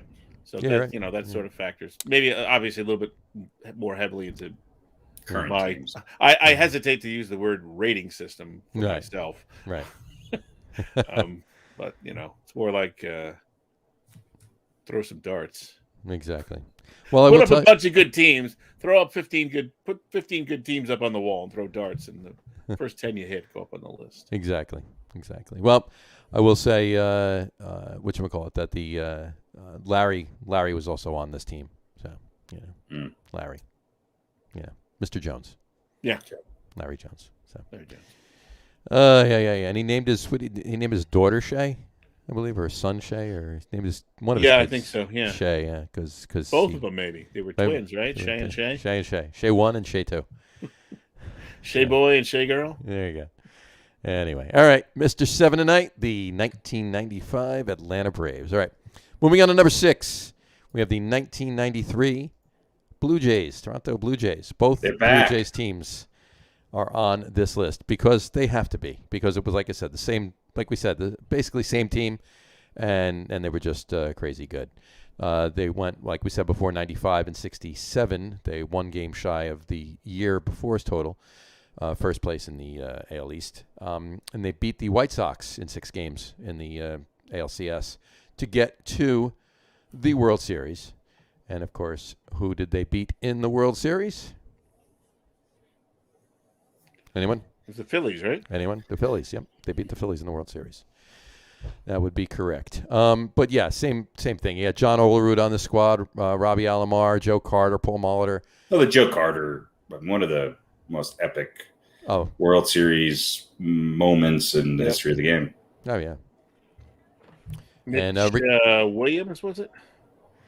I believe so, yeah. And then Ricky Henderson joined. Ricky Henderson was on the team halfway through at the trade deadline. That's and right. He was on place. He came in as the leadoff hitter. And an aging Paul Molitor. Yeah. There you go. So just a veteran. He likes to be referred to as a veteran. Veteran Paul Molitor. Veteran leadership. Yeah, this was really what they have.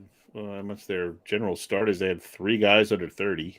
Mm-hmm. Yeah, they were almost as good as the '96 Yankees. They were shut out only once that year. Yeah. On June 30th by Fernando Valenzuela, actually. In the entire 162 games, they were only shut out once. So Was that Valenzuela's? No, that was his big first half. That was earlier than '93, right? That was early. That was 80. Yeah, okay. That's Early 80s, yeah. That's what I thought. So, very good. This was his swan song. This was he was in the twilight at that point. So, so number 6, the 1993 Toronto Blue Jays. Moving on to number 5, we get the top half of the list here. 95. Number 13 from 95. Exactly. 13 from 95. No, actually, it's not. Number 5 is the 1999 New York Yankees. The New York Yankees in 1999 went 98 and 64, first place in the AL East. They defeated the Boston Red Sox. I'm sorry, they were 4 games ahead of the Boston Red Sox in the division that year, and of course they defeated the Atlanta Braves once again in 4 games. Swept them Swept them right out of there to win their 25th World Series title at that point. The 1999 New York Yankees. How about it?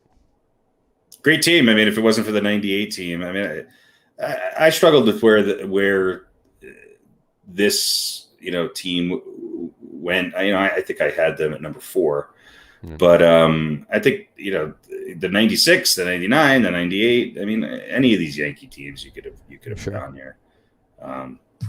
They did change a little bit, but that run that they had was pretty amazing.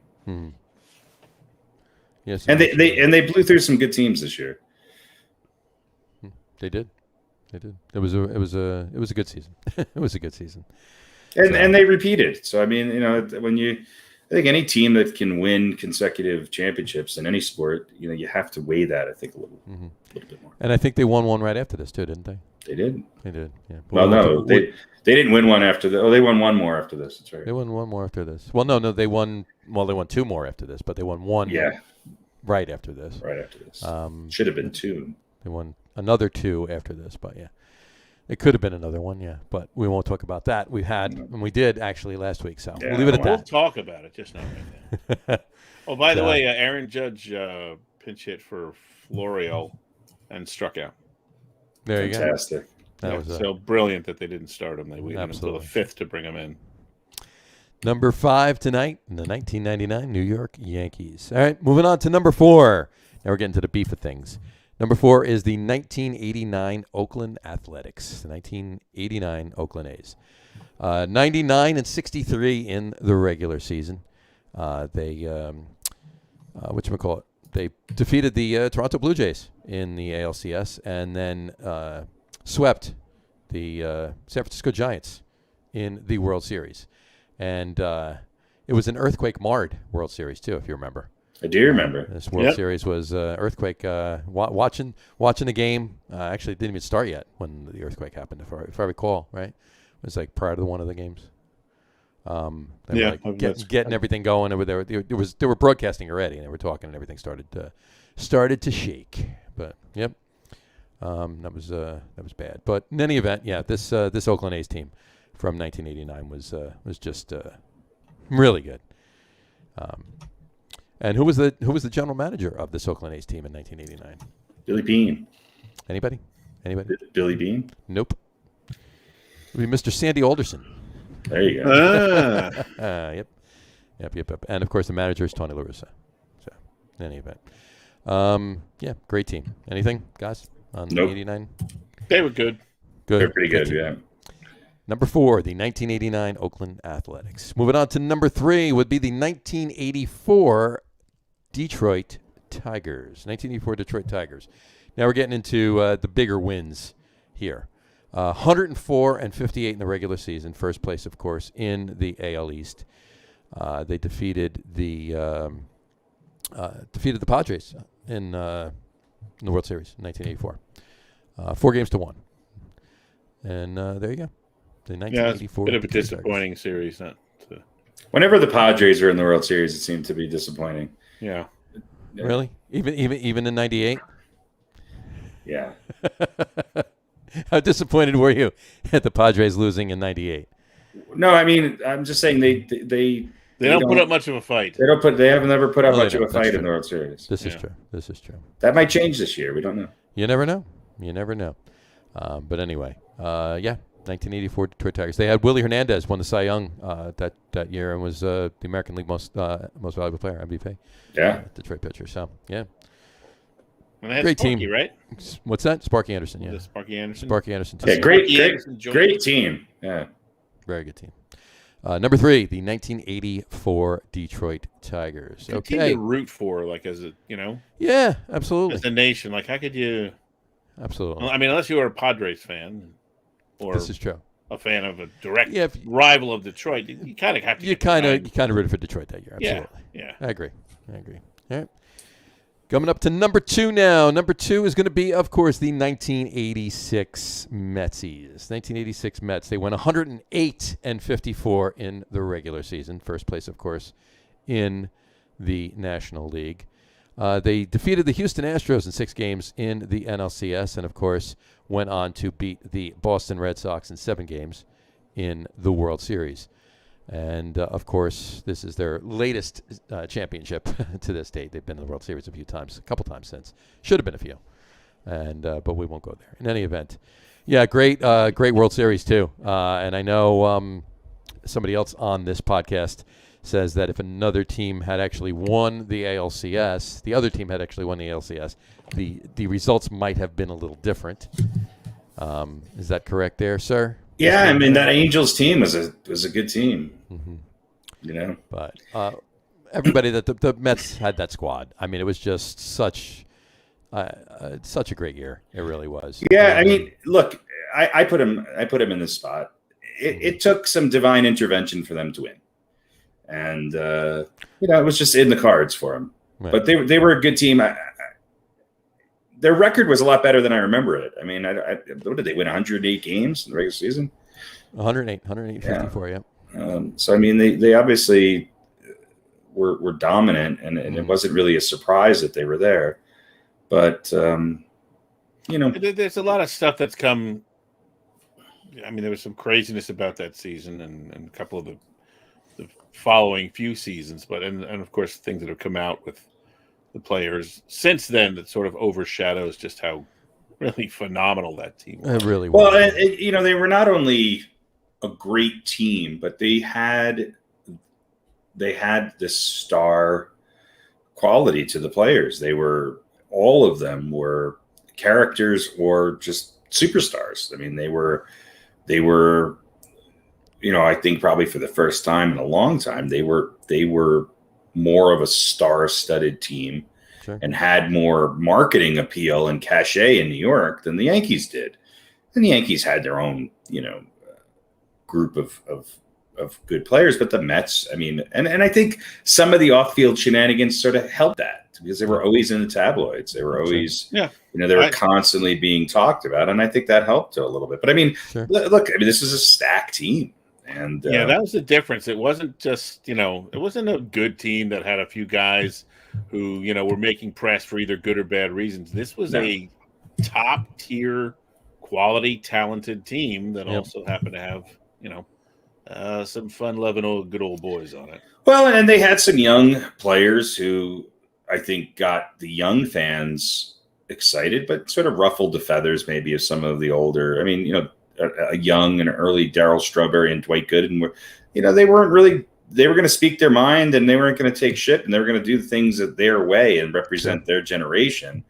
And they certainly weren't representative. I mean, I think they later on became representative of that, but at the time they certainly weren't representative of the old school of, baseball etiquette and history, which was a good thing because I think it opened the door for a lot of people after that. But they were bound. You had Strawberry and Gooden right next to Carter and Keith Hernandez, which, so, I mean, it was just the dichotomy of all that. Yeah. And they were good enough to, that they were good enough that they could say whatever. Well, I would argue that they were the two biggest superstars, young superstars in baseball at that time. I have to agree. I have to agree with that. That's fair.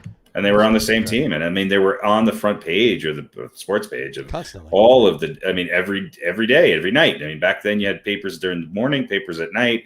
They were on the news all the time. They were in the tabloids. They were everywhere. Yep. And I remember, you turned on sports radio in New York at the time, and it was all about the Mets. It was all about the Mets.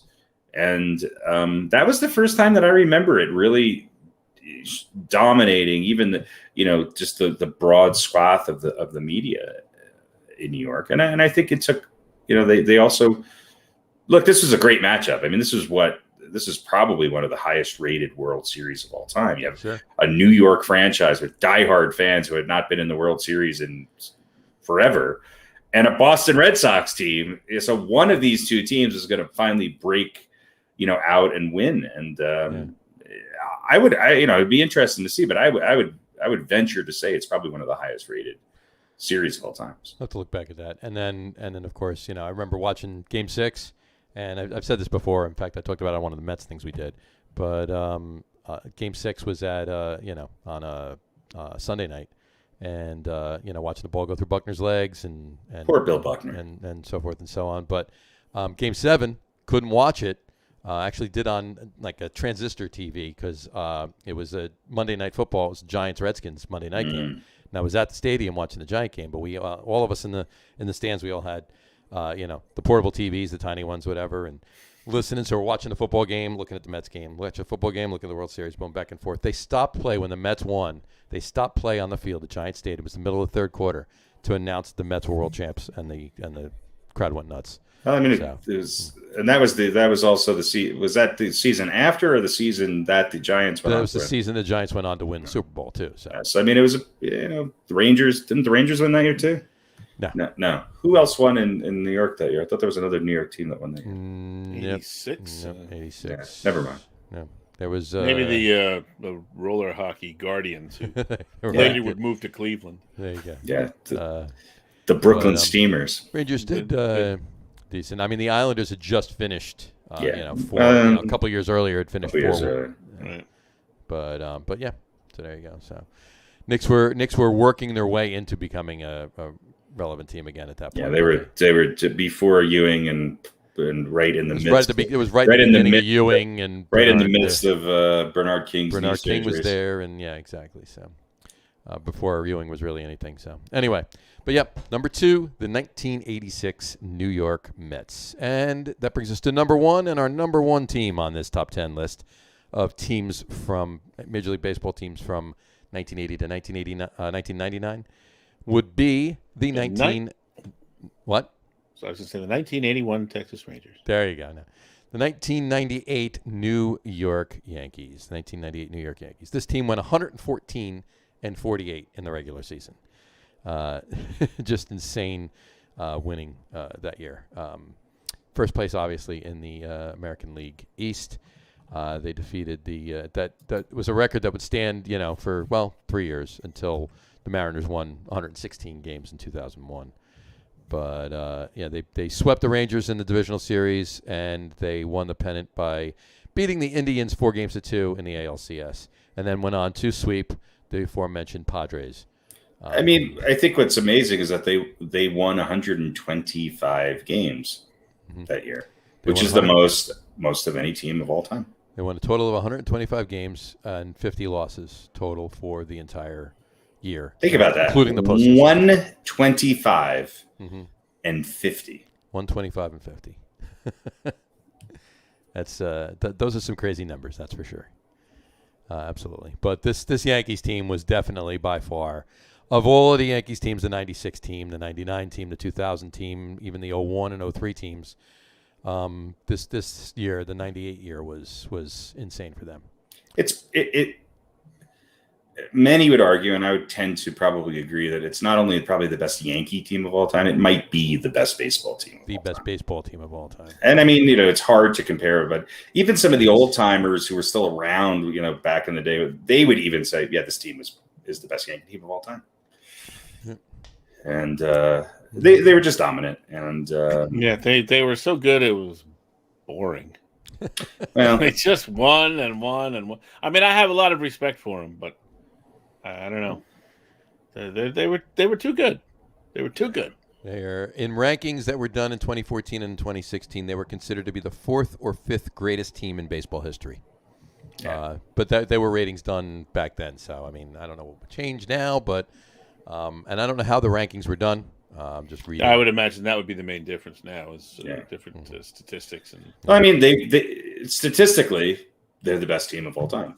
I mean, you could argue realistically. I mean, it's hard to compare them against even some of the other Yankees teams from the 20s and then obviously the 50s, and you have other teams in there, the Brooklyn Dodgers and some of the the teams that beat some of those great teams back in the in-between seasons as well. You talk about the Cincinnati Reds of the Big Red Machine. You talk about even teams like the Pittsburgh Pirates, and I mean there's always an argument to be made, but they won 120.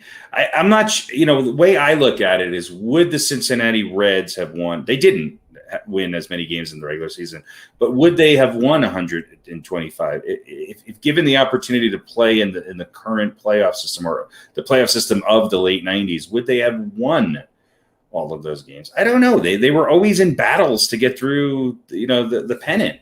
So there was a lot of other good, like really the teams that they were playing against were, and I'm not going to say that the competition that the Yankees had, especially the '98 Yankees, was bad by any means. I mean, they did sweep 2 of the 3 teams they faced in the playoffs, but whatchamacallit, but the competition that the Reds were facing back then in the '70s was just that much better.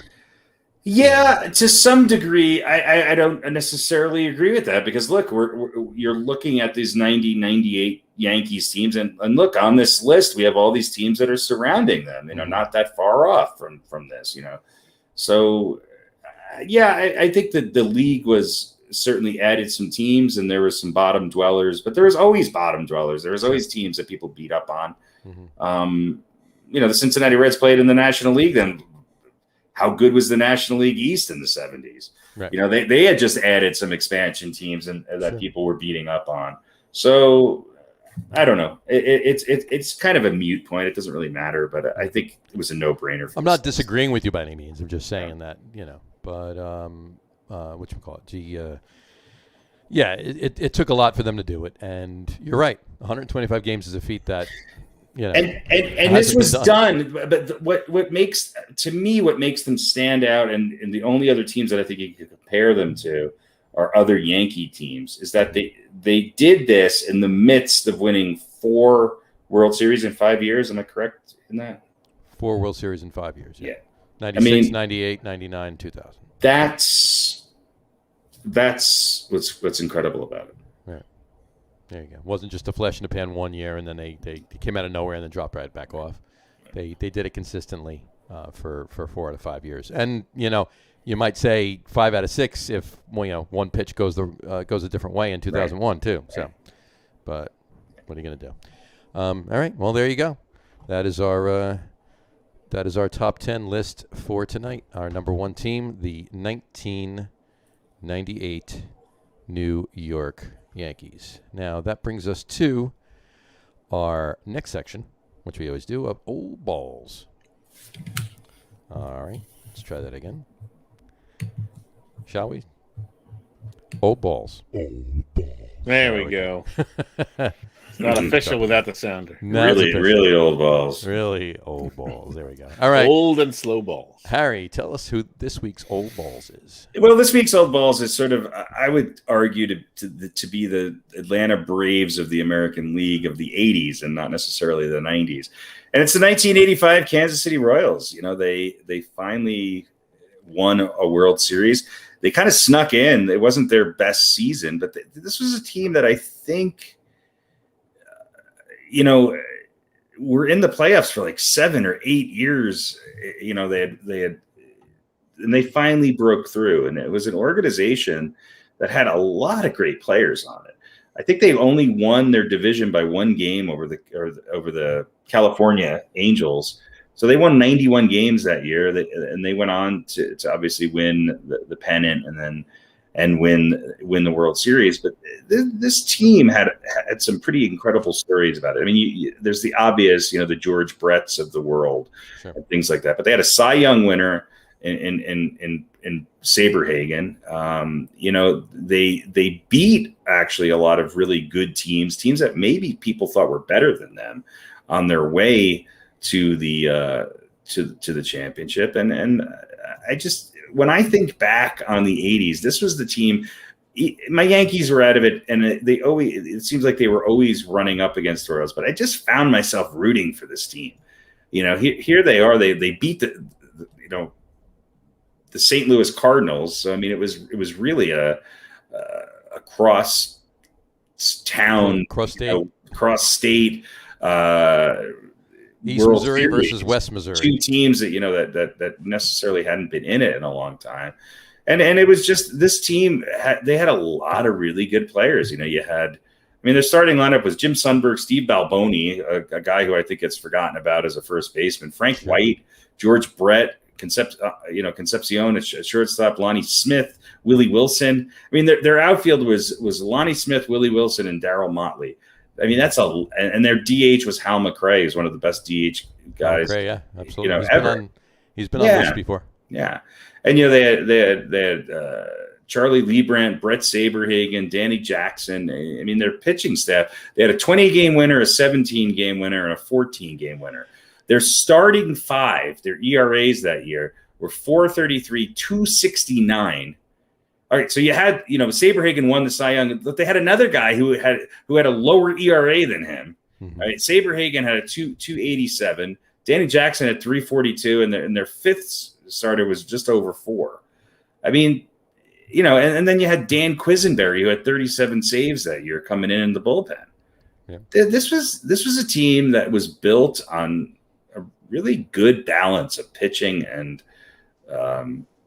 I still think one of the best players of all time in George Brett. I mean, I still love to watch him fly off the handle about the pine tar incident. Sure. But you watch that every day. And I think I said this. I think he's the best third baseman to ever play the game and one of the top 20 baseball players of all time. And Saberhagen this year was just unbelievable in his performance in the him and Quisenberry. I mean, you had the Cy Young winner and the Rolaids relief man of the year. You had the ALCS MVP,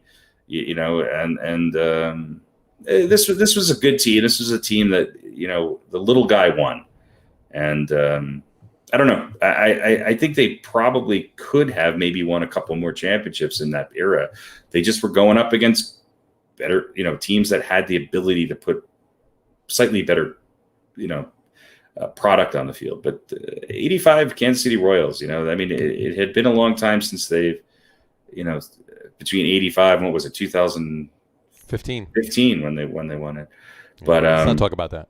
That team in 85 was just I think it's a classic team.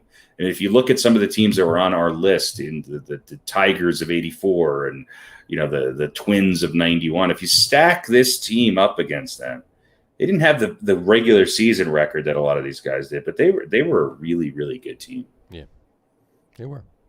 Plus Willie Wilson. Who didn't want to see Willie Wilson win World Series? Plus Willie Wilson. There you go. Gotta say like that. Well, there you go. That's this week's Old Balls. Old Balls. All right. Well, there you have it. Should we move on to our water polo? Little water polo action? No, it's we got some NFL stuff to talk about. So let's do that, shall we? Sure. Why the hell not?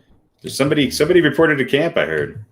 Somebody did report to camp. Yeah, it's right here. Number 1, Aaron Rodgers is back in Green Bay. He agreed to a new contract extension and showed up at training camp yesterday, man bun and all. And gave a hell of a press conference, apparently. Did he? Yeah. I did not watch it, actually, man. Did you? I did not watch it either. I was just reading some of the what did he say about? He said there was a lot of, I'm going to paraphrase here. Please do. He said there was a lot of shit that went down. It wasn't a draft day thing. He felt like they were real quality players and good locker room guys who were lowballed or weren't offered contracts, weren't treated well on the way out the door. And he's not a fan of the way Green Bay management operates. He has asked in the past to be more involved in, I think, decisions that affected his job and really was never taken into consideration. So, and he did say that he did seriously consider retirement. He did consider retiring. It wasn't about money. It wasn't about Mr. Love, whose first name escapes me. He just doesn't. Julian. He's not happy with the way the organization is run, and he would have done things differently, and he wanted some say, and he didn't get it. Yeah, but he's back, and he's back. And it's his best chance to win a championship. Look, what's Green Bay 2, 3, 4 on the list of teams that odds to win a Super Bowl? Yeah. Yep. I don't see why. I don't see why they can't put it together this year. I mean, they've been right there 2 years in a row. This could be Milwaukee's year. You could see a Bucks, Brewers, and Packers championship this year. Could very well. Absolutely. Stranger things have happened. But that's right. On a same related note, Packers wide receiver Devontae Adams said that he will not sign a new deal if it doesn't make him the NFL's highest paid wide receiver. So he will just play out his existing contract and go somewhere else. How many more years does he have on his contract? I think it's just 1. Yeah, I'm pretty sure it's just 1. I could be wrong. It might be 2, but I'm pretty sure it's just 1. but he won't sign a new deal that doesn't make him the NFL's highest paid wide receiver. So, and I did watch a little bit of press conference there. I mean, he has an argument. He said he says he's not being I'm paraphrasing and quoting a couple things too. He says he's not being a baby. He's not going to sit here. He says you wouldn't ask anybody else to go out there and take less money than they're worth for what they've put into their careers just to be able to work alongside somebody else. Well, to his point, who's name a receiver that's better than him right now? You can't really. You really can't. I mean, he's got a point. You know, and he's doing it in a system where you could argue there's a strong number 2 there, but he does it in a system where he has to create opportunities for himself. Yeah, he definitely does. He definitely. I mean, I don't know why Green Bay wouldn't A, listen to Rodgers, B, give him what he wants, and C, sign Devonta Adams and Rodgers for a couple more years. Exactly. Well, his job might get a little bit easier this year, Devonta Adams, because they drafted some good players. Well, and they're bringing back Randall Cobb, so right. Which I don't know if that's a response to because I think he was one of the players that Aaron Rodgers named as a guy who was not treated well. Not treated well out the door, absolutely. So it seems like it's. But Randall Cobb's coming back because Randall Cobb's available to come back. Yes, but I'm saying it could. He could draw a little bit of attention. He's obviously not the same Randall Cobb. No, but maybe, but he's going to draw a little bit of attention away from Devonta. Sure. Maybe he's Plexico Burress on the Giants. Maybe.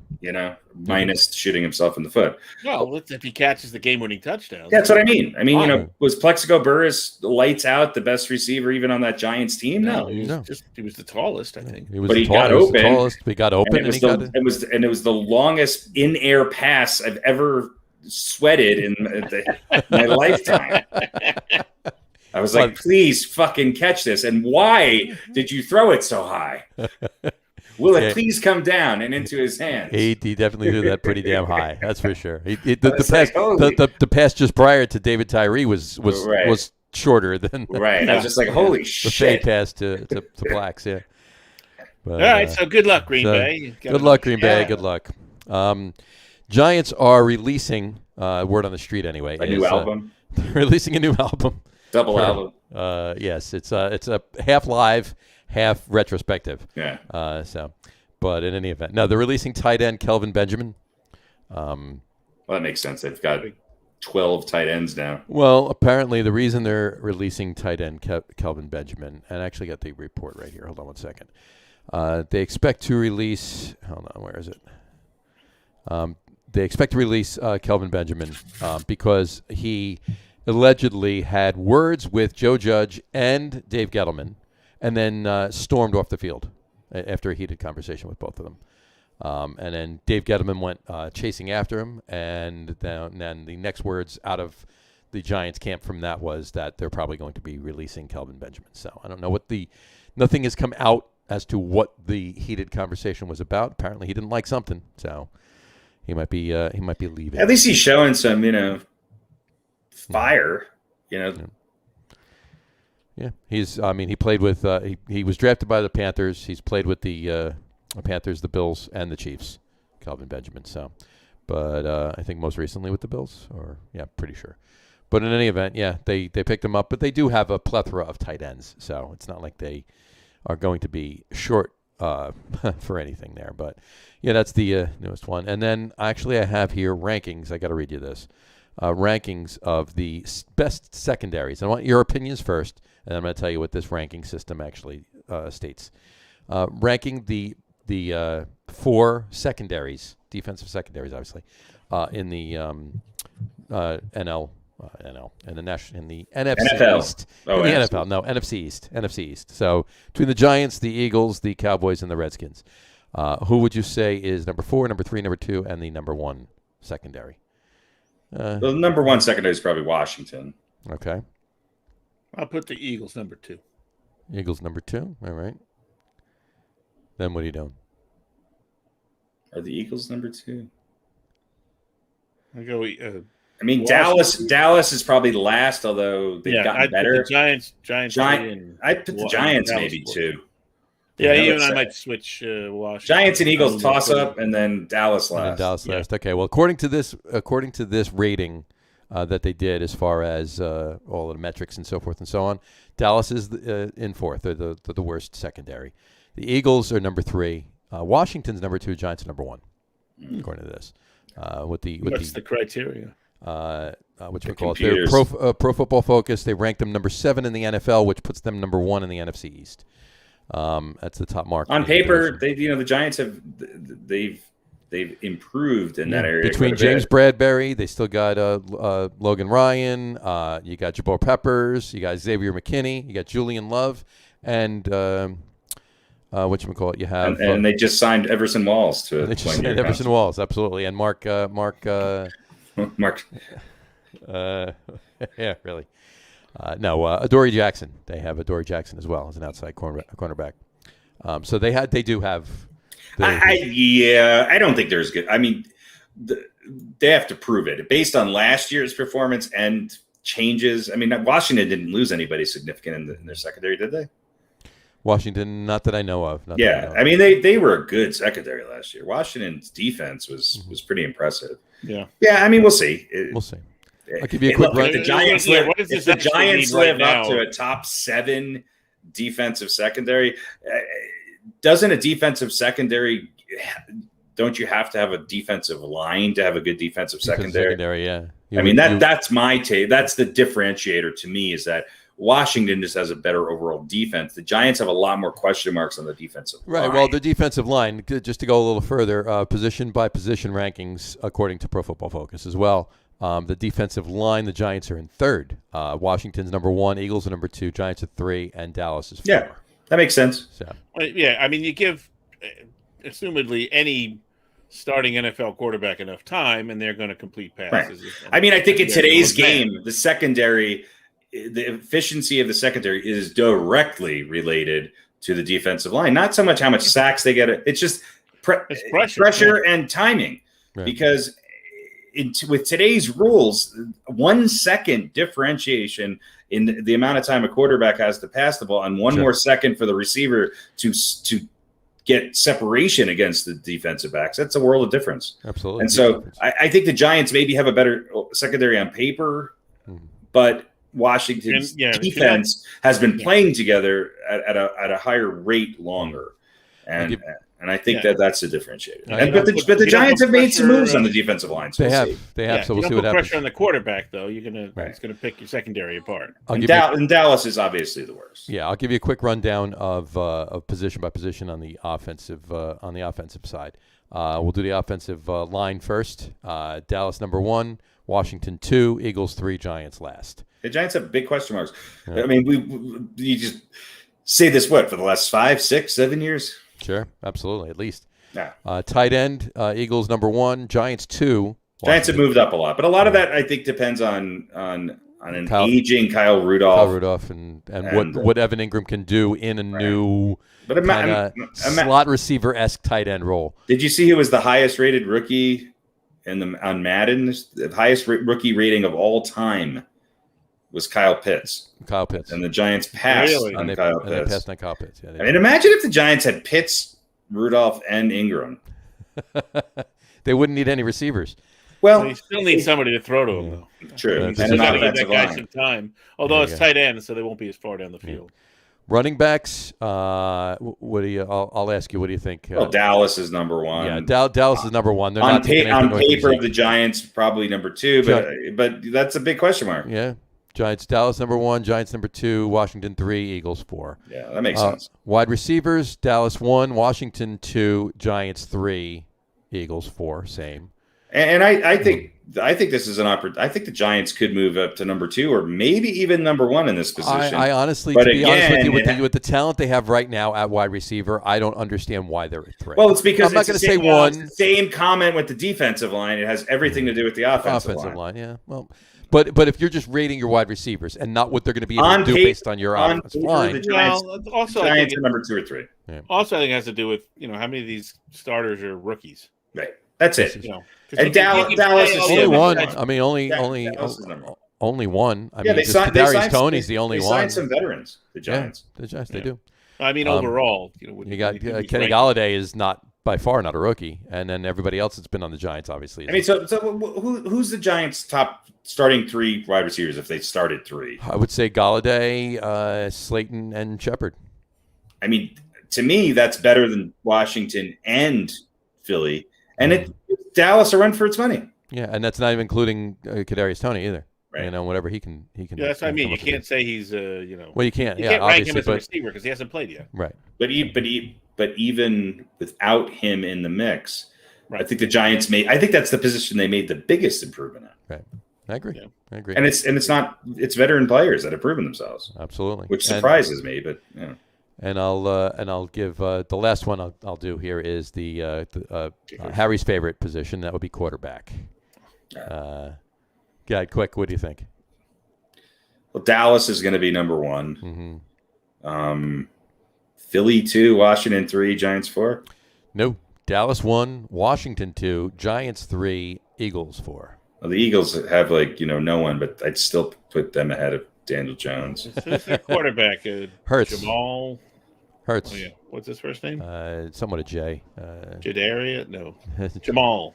No, it's not Jamal. Jared Hurts. Jared Hurts. Jared Hurts. Yeah. I mean, you don't think Hurts is better than Daniel Jones based just on performance? He doesn't have any experience, really. I mean, he played in a few games last year, and he's more of a mobile quarterback, obviously. He can run around. But he's had better results. More of like a wildcat kind of guy. Has he had better results throwing the ball, though? That's the question mark about him. Is we don't really know if he can throw. That's why. Who is Washington's quarterback, by the way? Why am I drawing a blank on this right now? Fitzmagic. Oh, that's right. But who was it last year? It was what's his face? Alex Smith.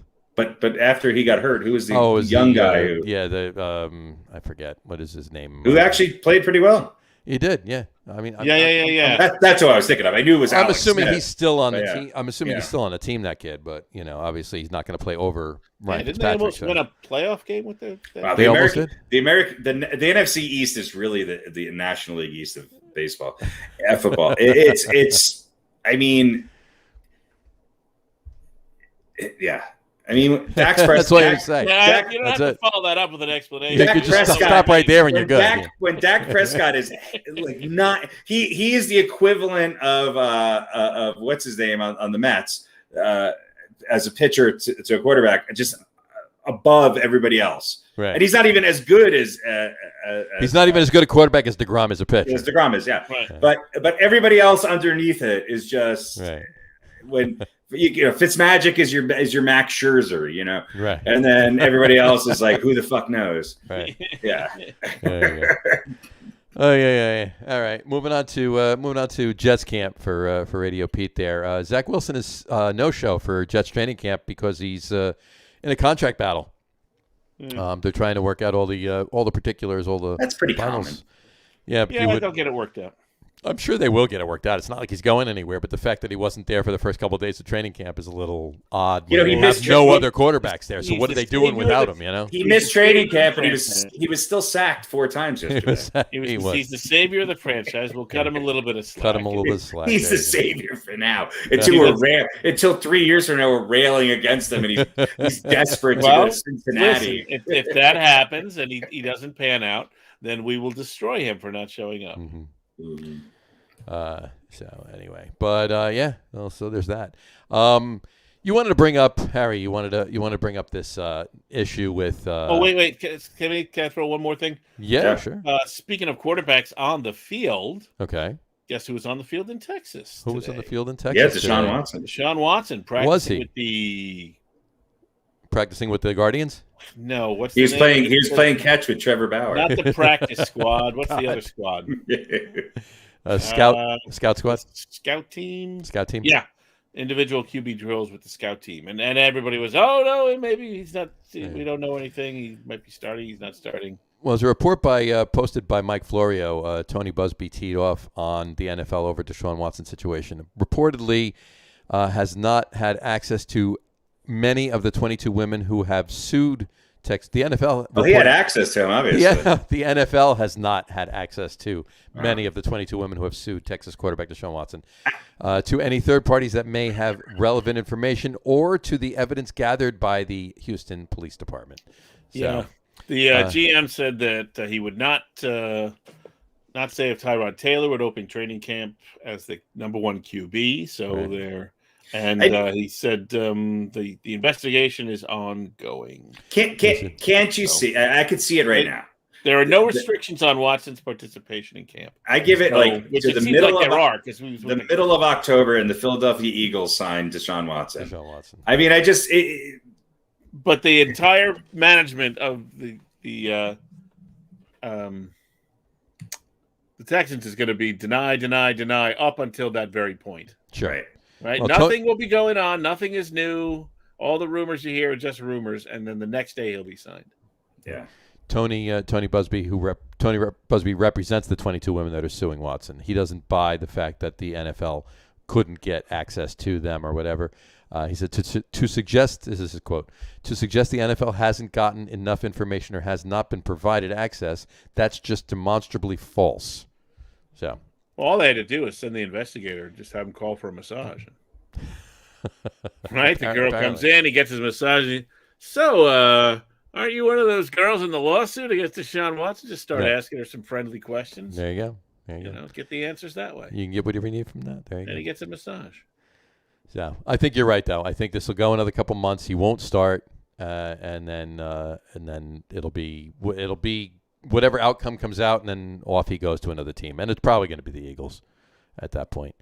So, but by the way, not to interrupt the football talk, but the Yankees are following suit. They get a 7-inning, 1 earned run pitching performance from Cortez. They get and now in comes Zach Britton in the bottom of the 8th and walks the leadoff guy. There you go. Well, you know it was going to happen. I know, but you weren't going to get a complete game from the starter. So no.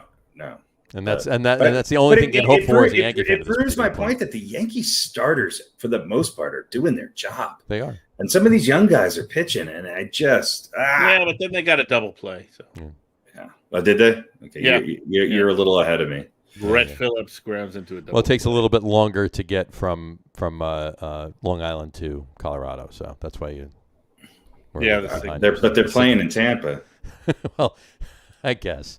Or it gets from Tampa to Long Island quicker. Right, I wonder what the distance difference is between Tampa, Colorado versus Tampa in New York. Tampa, New Closer. York is closer. Would be closer, but how much? How much?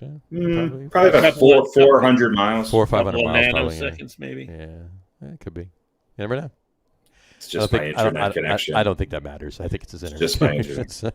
All right, so sorry to interrupt. What were we going to get? Anyway, no. I just wanted to actually. Well, I wanted to bring up one other thing from last week. Top 10 Jets offensive linemen from the 70s. No. Well, I want to bring one other thing up to whatchamacallit. It was whatchamacallit. We talked about this last week, but there's been some other stuff on it. Harry, were you aware of what ESPN2 is going to be doing on Monday Night Football this year? They're going to put Booger McFarland in a box and shoot him into outer space. Shoot him in outer space, yeah. Now, the regular broadcast of Monday Night Football will be on ESPN, but ESPN2 will have a separate broadcast, and it's going to be hosted by Peyton and Eli Manning. Oh, yeah. God. Yep. And then right now they're actually looking for third person. They're looking for a third person right now. I'll do it. Guess who one of the leads in that is? Bill Burr. No, and it's Adam Schefter actually. Yeah. Adam Schefter's. Well, somebody, I feel like it'd take Eli and Peyton 25 minutes to get a point across. Well, what they're doing is actually the two of them. It's going to be a different kind of viewing. It's a cooking show. So yeah, Peyton and Eli will bring a different approach. It's a home remodeling show. Pretty much, yeah. It's a long nationwide infomercial. It's a very, very long nationwide infomercial, yeah. This is a quote. Peyton and Eli will bring a different approach, delving into conversation about broader, big picture topics while also honing in on the game, much like fans do while watching the game with their family and friends. So it's going to be like that. And there's going to be multiple boxes, multiple views. So you can still see the game while looking at Peyton and Eli and whoever else is there. Two of them sitting on a couch with a bowl of popcorn between them. Pretty much.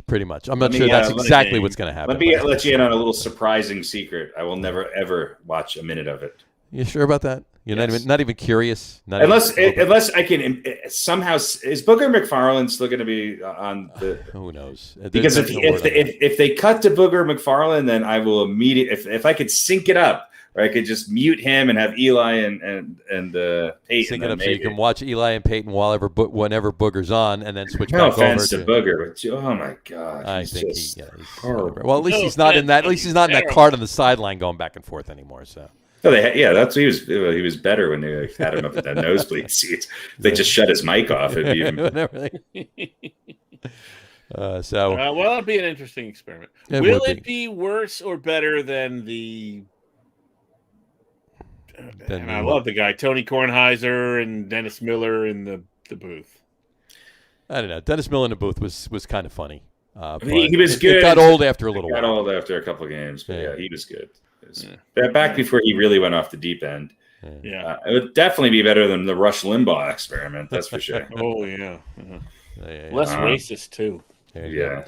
Well, hopefully you don't get Peyton doesn't get too many in him. No, we may find out some things about Peyton and Eli that we didn't want to know. I don't know if they're going to be pounding. I think Peyton still lives here in the suburbs of Denver. I mean, I believe I'm pretty sure he still does because Eli still lives in Jersey. Eli lives in he shows up, wearing the weirdest, dad outfits to basketball. I think his son or daughter or somebody's playing sports. I don't know. He shows up every once in a while. See, here's what would make this really great. Remember, I think they've done this, not this past season, but remember I assume it was ESPN or whoever. They built like a glass room and they had two guys that went into it and they watched every Major League Baseball game for the whole season. Yes, I remember that. That's sort of what they should do. I don't think they should lock the Manning brothers in there but they should have a ground floor glass living room where they're going to watch the games and people could walk by on the street. And I don't know. That to me, that would make it slightly more interesting. It'd be interesting. It certainly would be. Harry, you wanted to talk about the issue with the vaccines. With the NFL. Look, I don't want to get political because it shouldn't be no political. Need to get political. It's not political. This isn't anything to do with politics. I just have a question. How are not all NFL players vaccinated? This just baffles me. Why are all baseball players still not vaccinated? I understand that all NFL personnel that aren't players that are not in the players union have to be vaccinated. In fact, some people have been fired or quit because of their denial to get a vaccine. Mm-hmm. And yet you have Leonard Fournette who needs more information. I'm like, what were you doing for the last 16 months? Look, I understand some people don't agree with me on this. And quite honestly, to all of the people who aren't getting the fucking vaccine, get the fucking vaccine.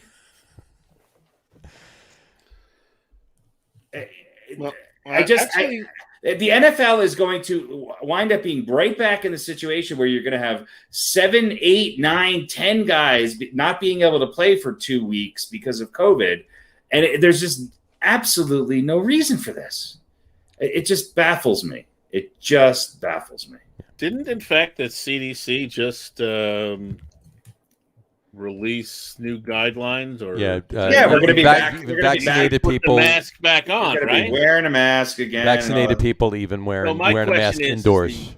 Is it everybody or just unvaccinated people? No, vaccinated people, even everybody wearing a mask. So my question is the NFL going to now adopt those guidelines?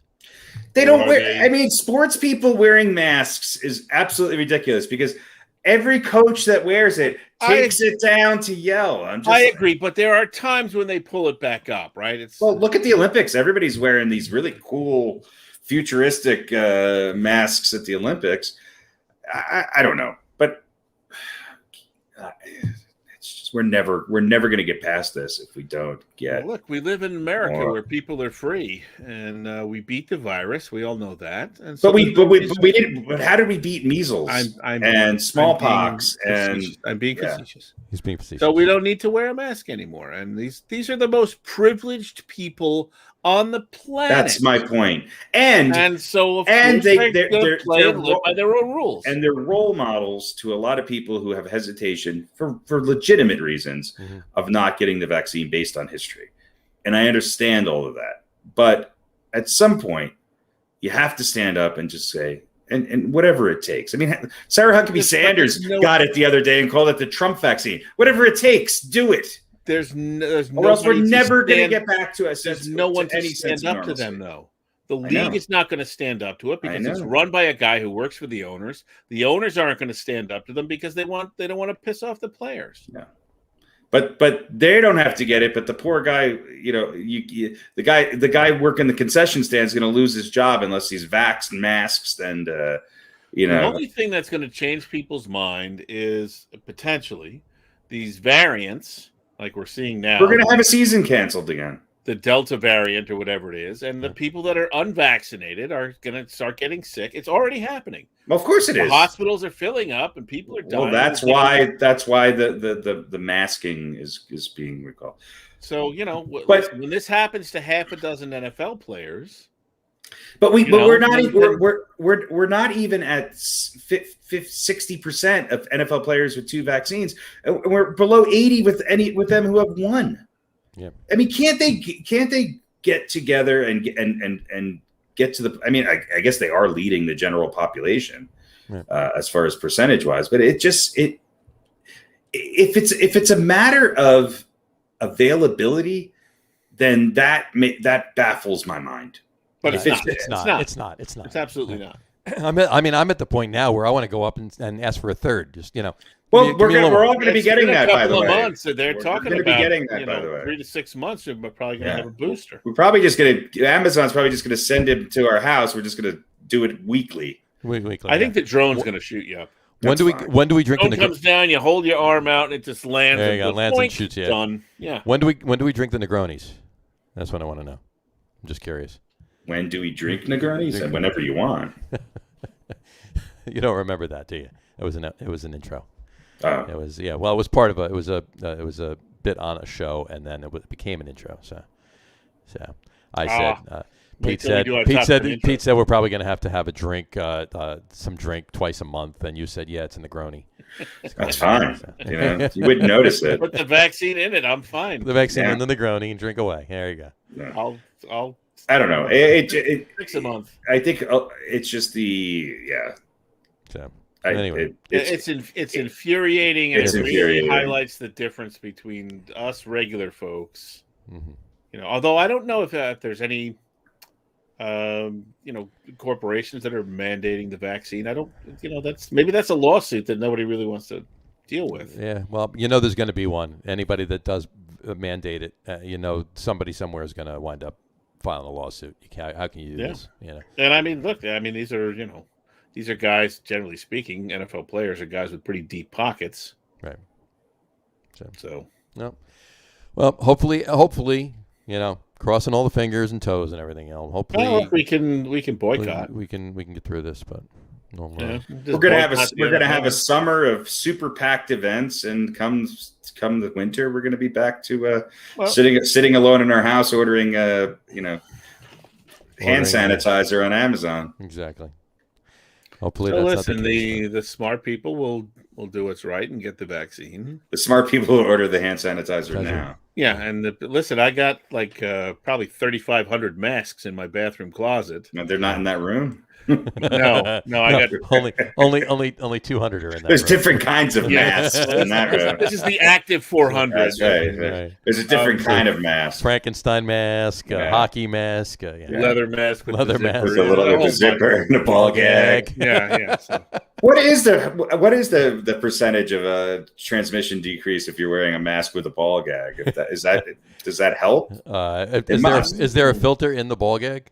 That's right. I don't know. Right. Generally, it leads to a little bit more saliva leaking out. So this is true. Yeah. This is true. So but it should be a filter and an absorbent pad all in one in the ball gag. So there's like a little strip. When you wear the ball gag, though, does the other person typically have are they masked as well?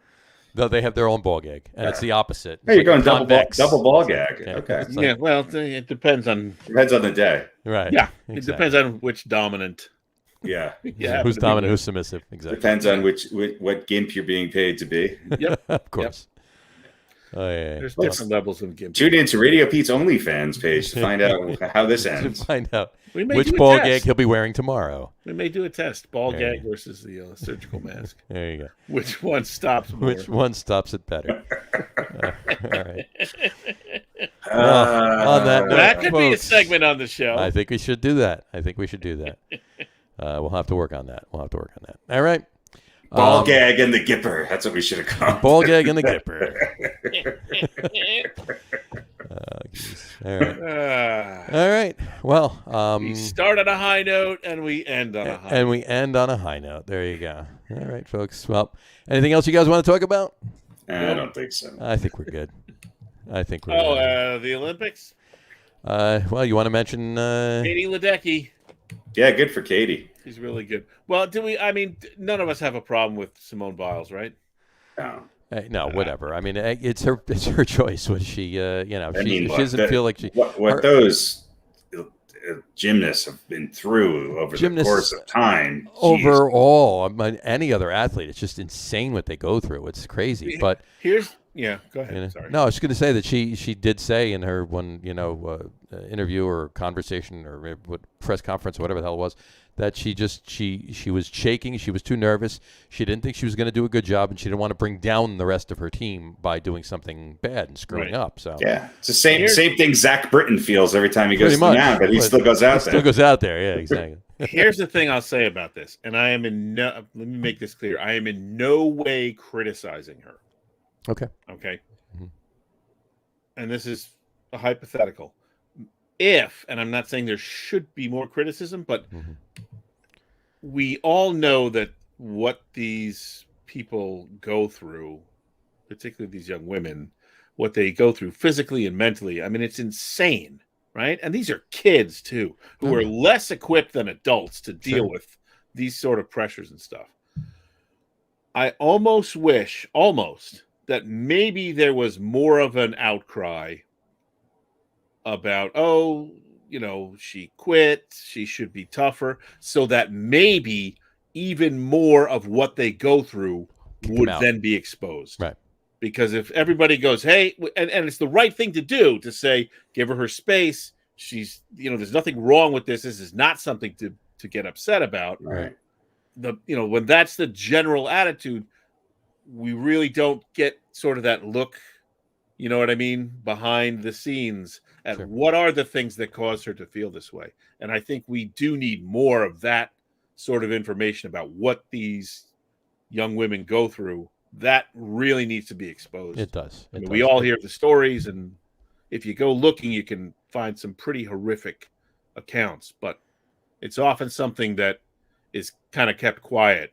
Yeah, and when we're all accepting of her decision, and I'm not saying we shouldn't be, I'm just saying it's a shame that that more of us aren't really getting the story about what goes on. Because then, if that were happening, then maybe there would be an even greater movement. People would be more willing to get involved to try and put a stop to it. Because some of it still goes on. This is not stuff that ended last year or a couple of years ago. Well, it's part of the program. It's part of it is. I read what goes on that these girls go through, the sacrifices they make to be great. Oh yeah, I read something. I think it was yesterday, and they were referring to Simone Biles, but the whole Katie Strug thing when she hurt herself and she still went on to the other vault and everything else, and Bella Caroli apparently was basically trying to build her up. Just go, you got it, do it, and she was hurt. Yeah.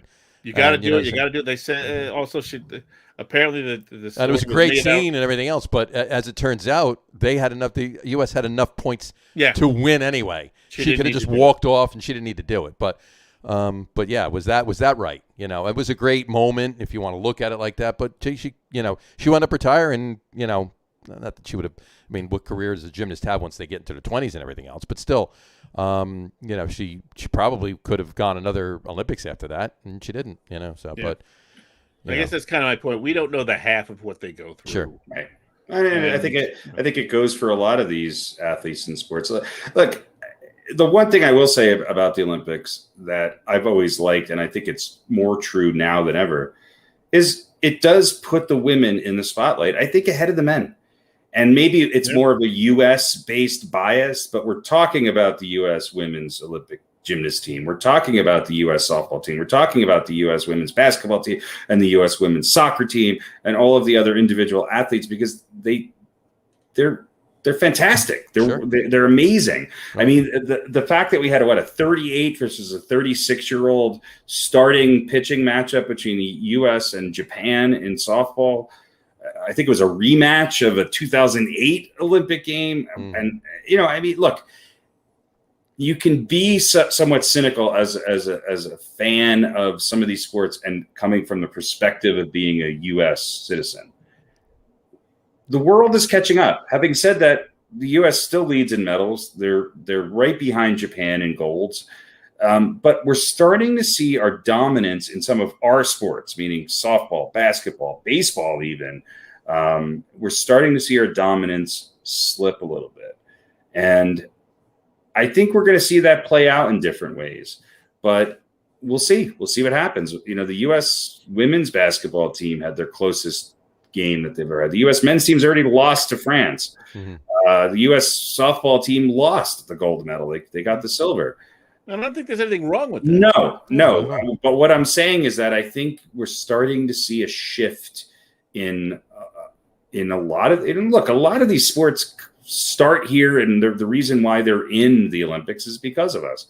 But I think this is a bigger precursor to what is going to start to happen in all of these major sports. And when you're seeing countries like Nigeria, give the U.S. a run for their money in basketball, that's a sign that the rest of the world, without a lot of the advantages that we have here in the United States, the rest of the world is starting to really play well. And the Olympic Games are a little different than the conferences and leagues that we have here in the United States. Yep.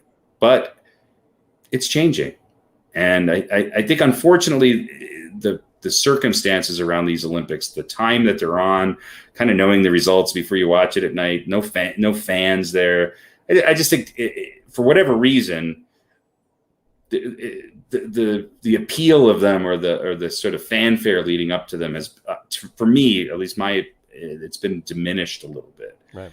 But there's some great stories in here. And look, do you have confidence that this U.S. men's basketball team is filled with some of the best players in the world is going to win a gold medal? No, I don't. But you know what? I don't care. Right. As much as I used to. Right. Like, to me, that's not a point of pride. And I have a whole thing with, using the pros anyway.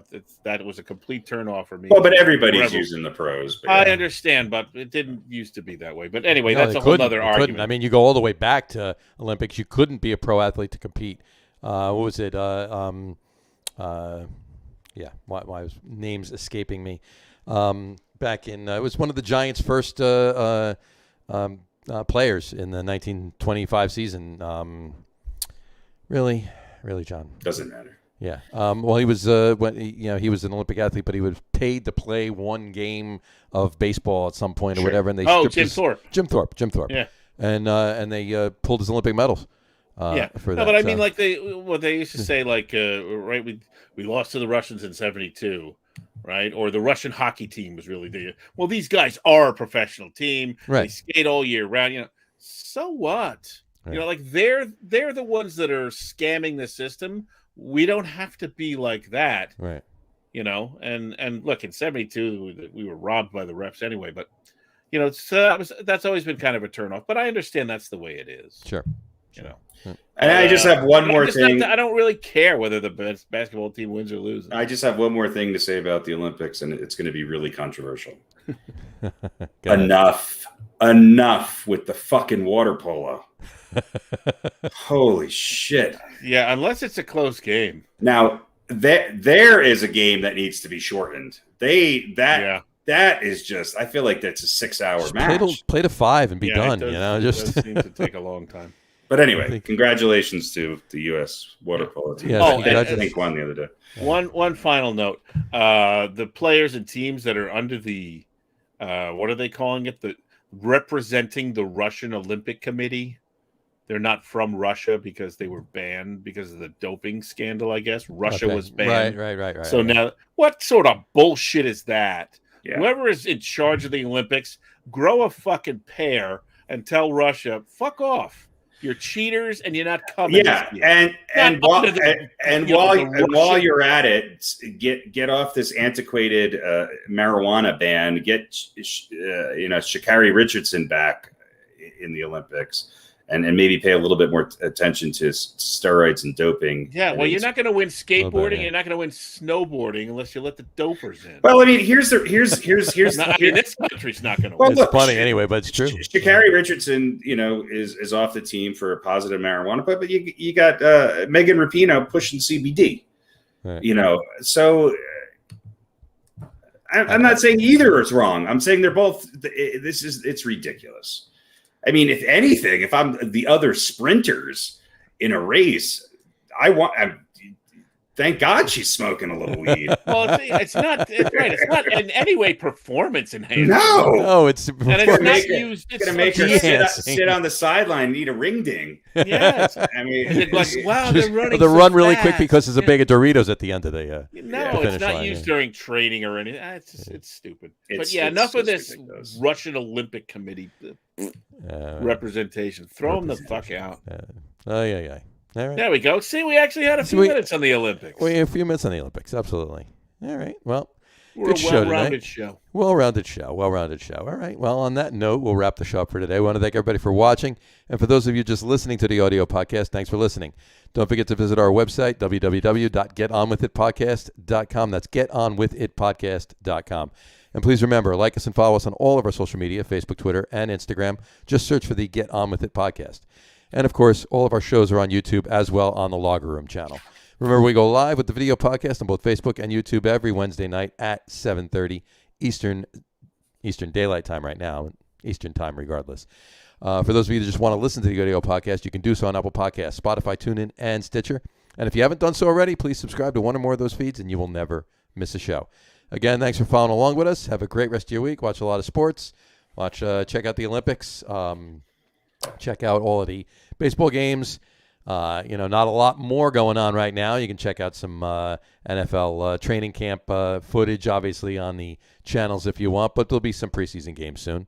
But the deadline is coming up. Trade deadline is coming up for Major League Baseball on Friday, so keep an eye on that. And we will talk to you soon, folks. Have a great weekend and enjoy. Cheers. Pitching. All right, listen, for next week, over-under. Different types of tape I have on the shelf. I will not touch anything, I promise. Over under is 5. So think about that for next week, guys. You want them now or just next week? Just think about it. Give me a number next week. Over under is 5. Over under different types of tape. Types of tape on the shelf. Okay. All right. But while we're guessing next week, I want you to be wearing the ball gag. All right, if you get it right, I'll tape the ball gag mask to my face. Tape the ball and gag. then so I can't remove it for the rest of the show. There you go. All right. All right. You're on. Cheers, folks.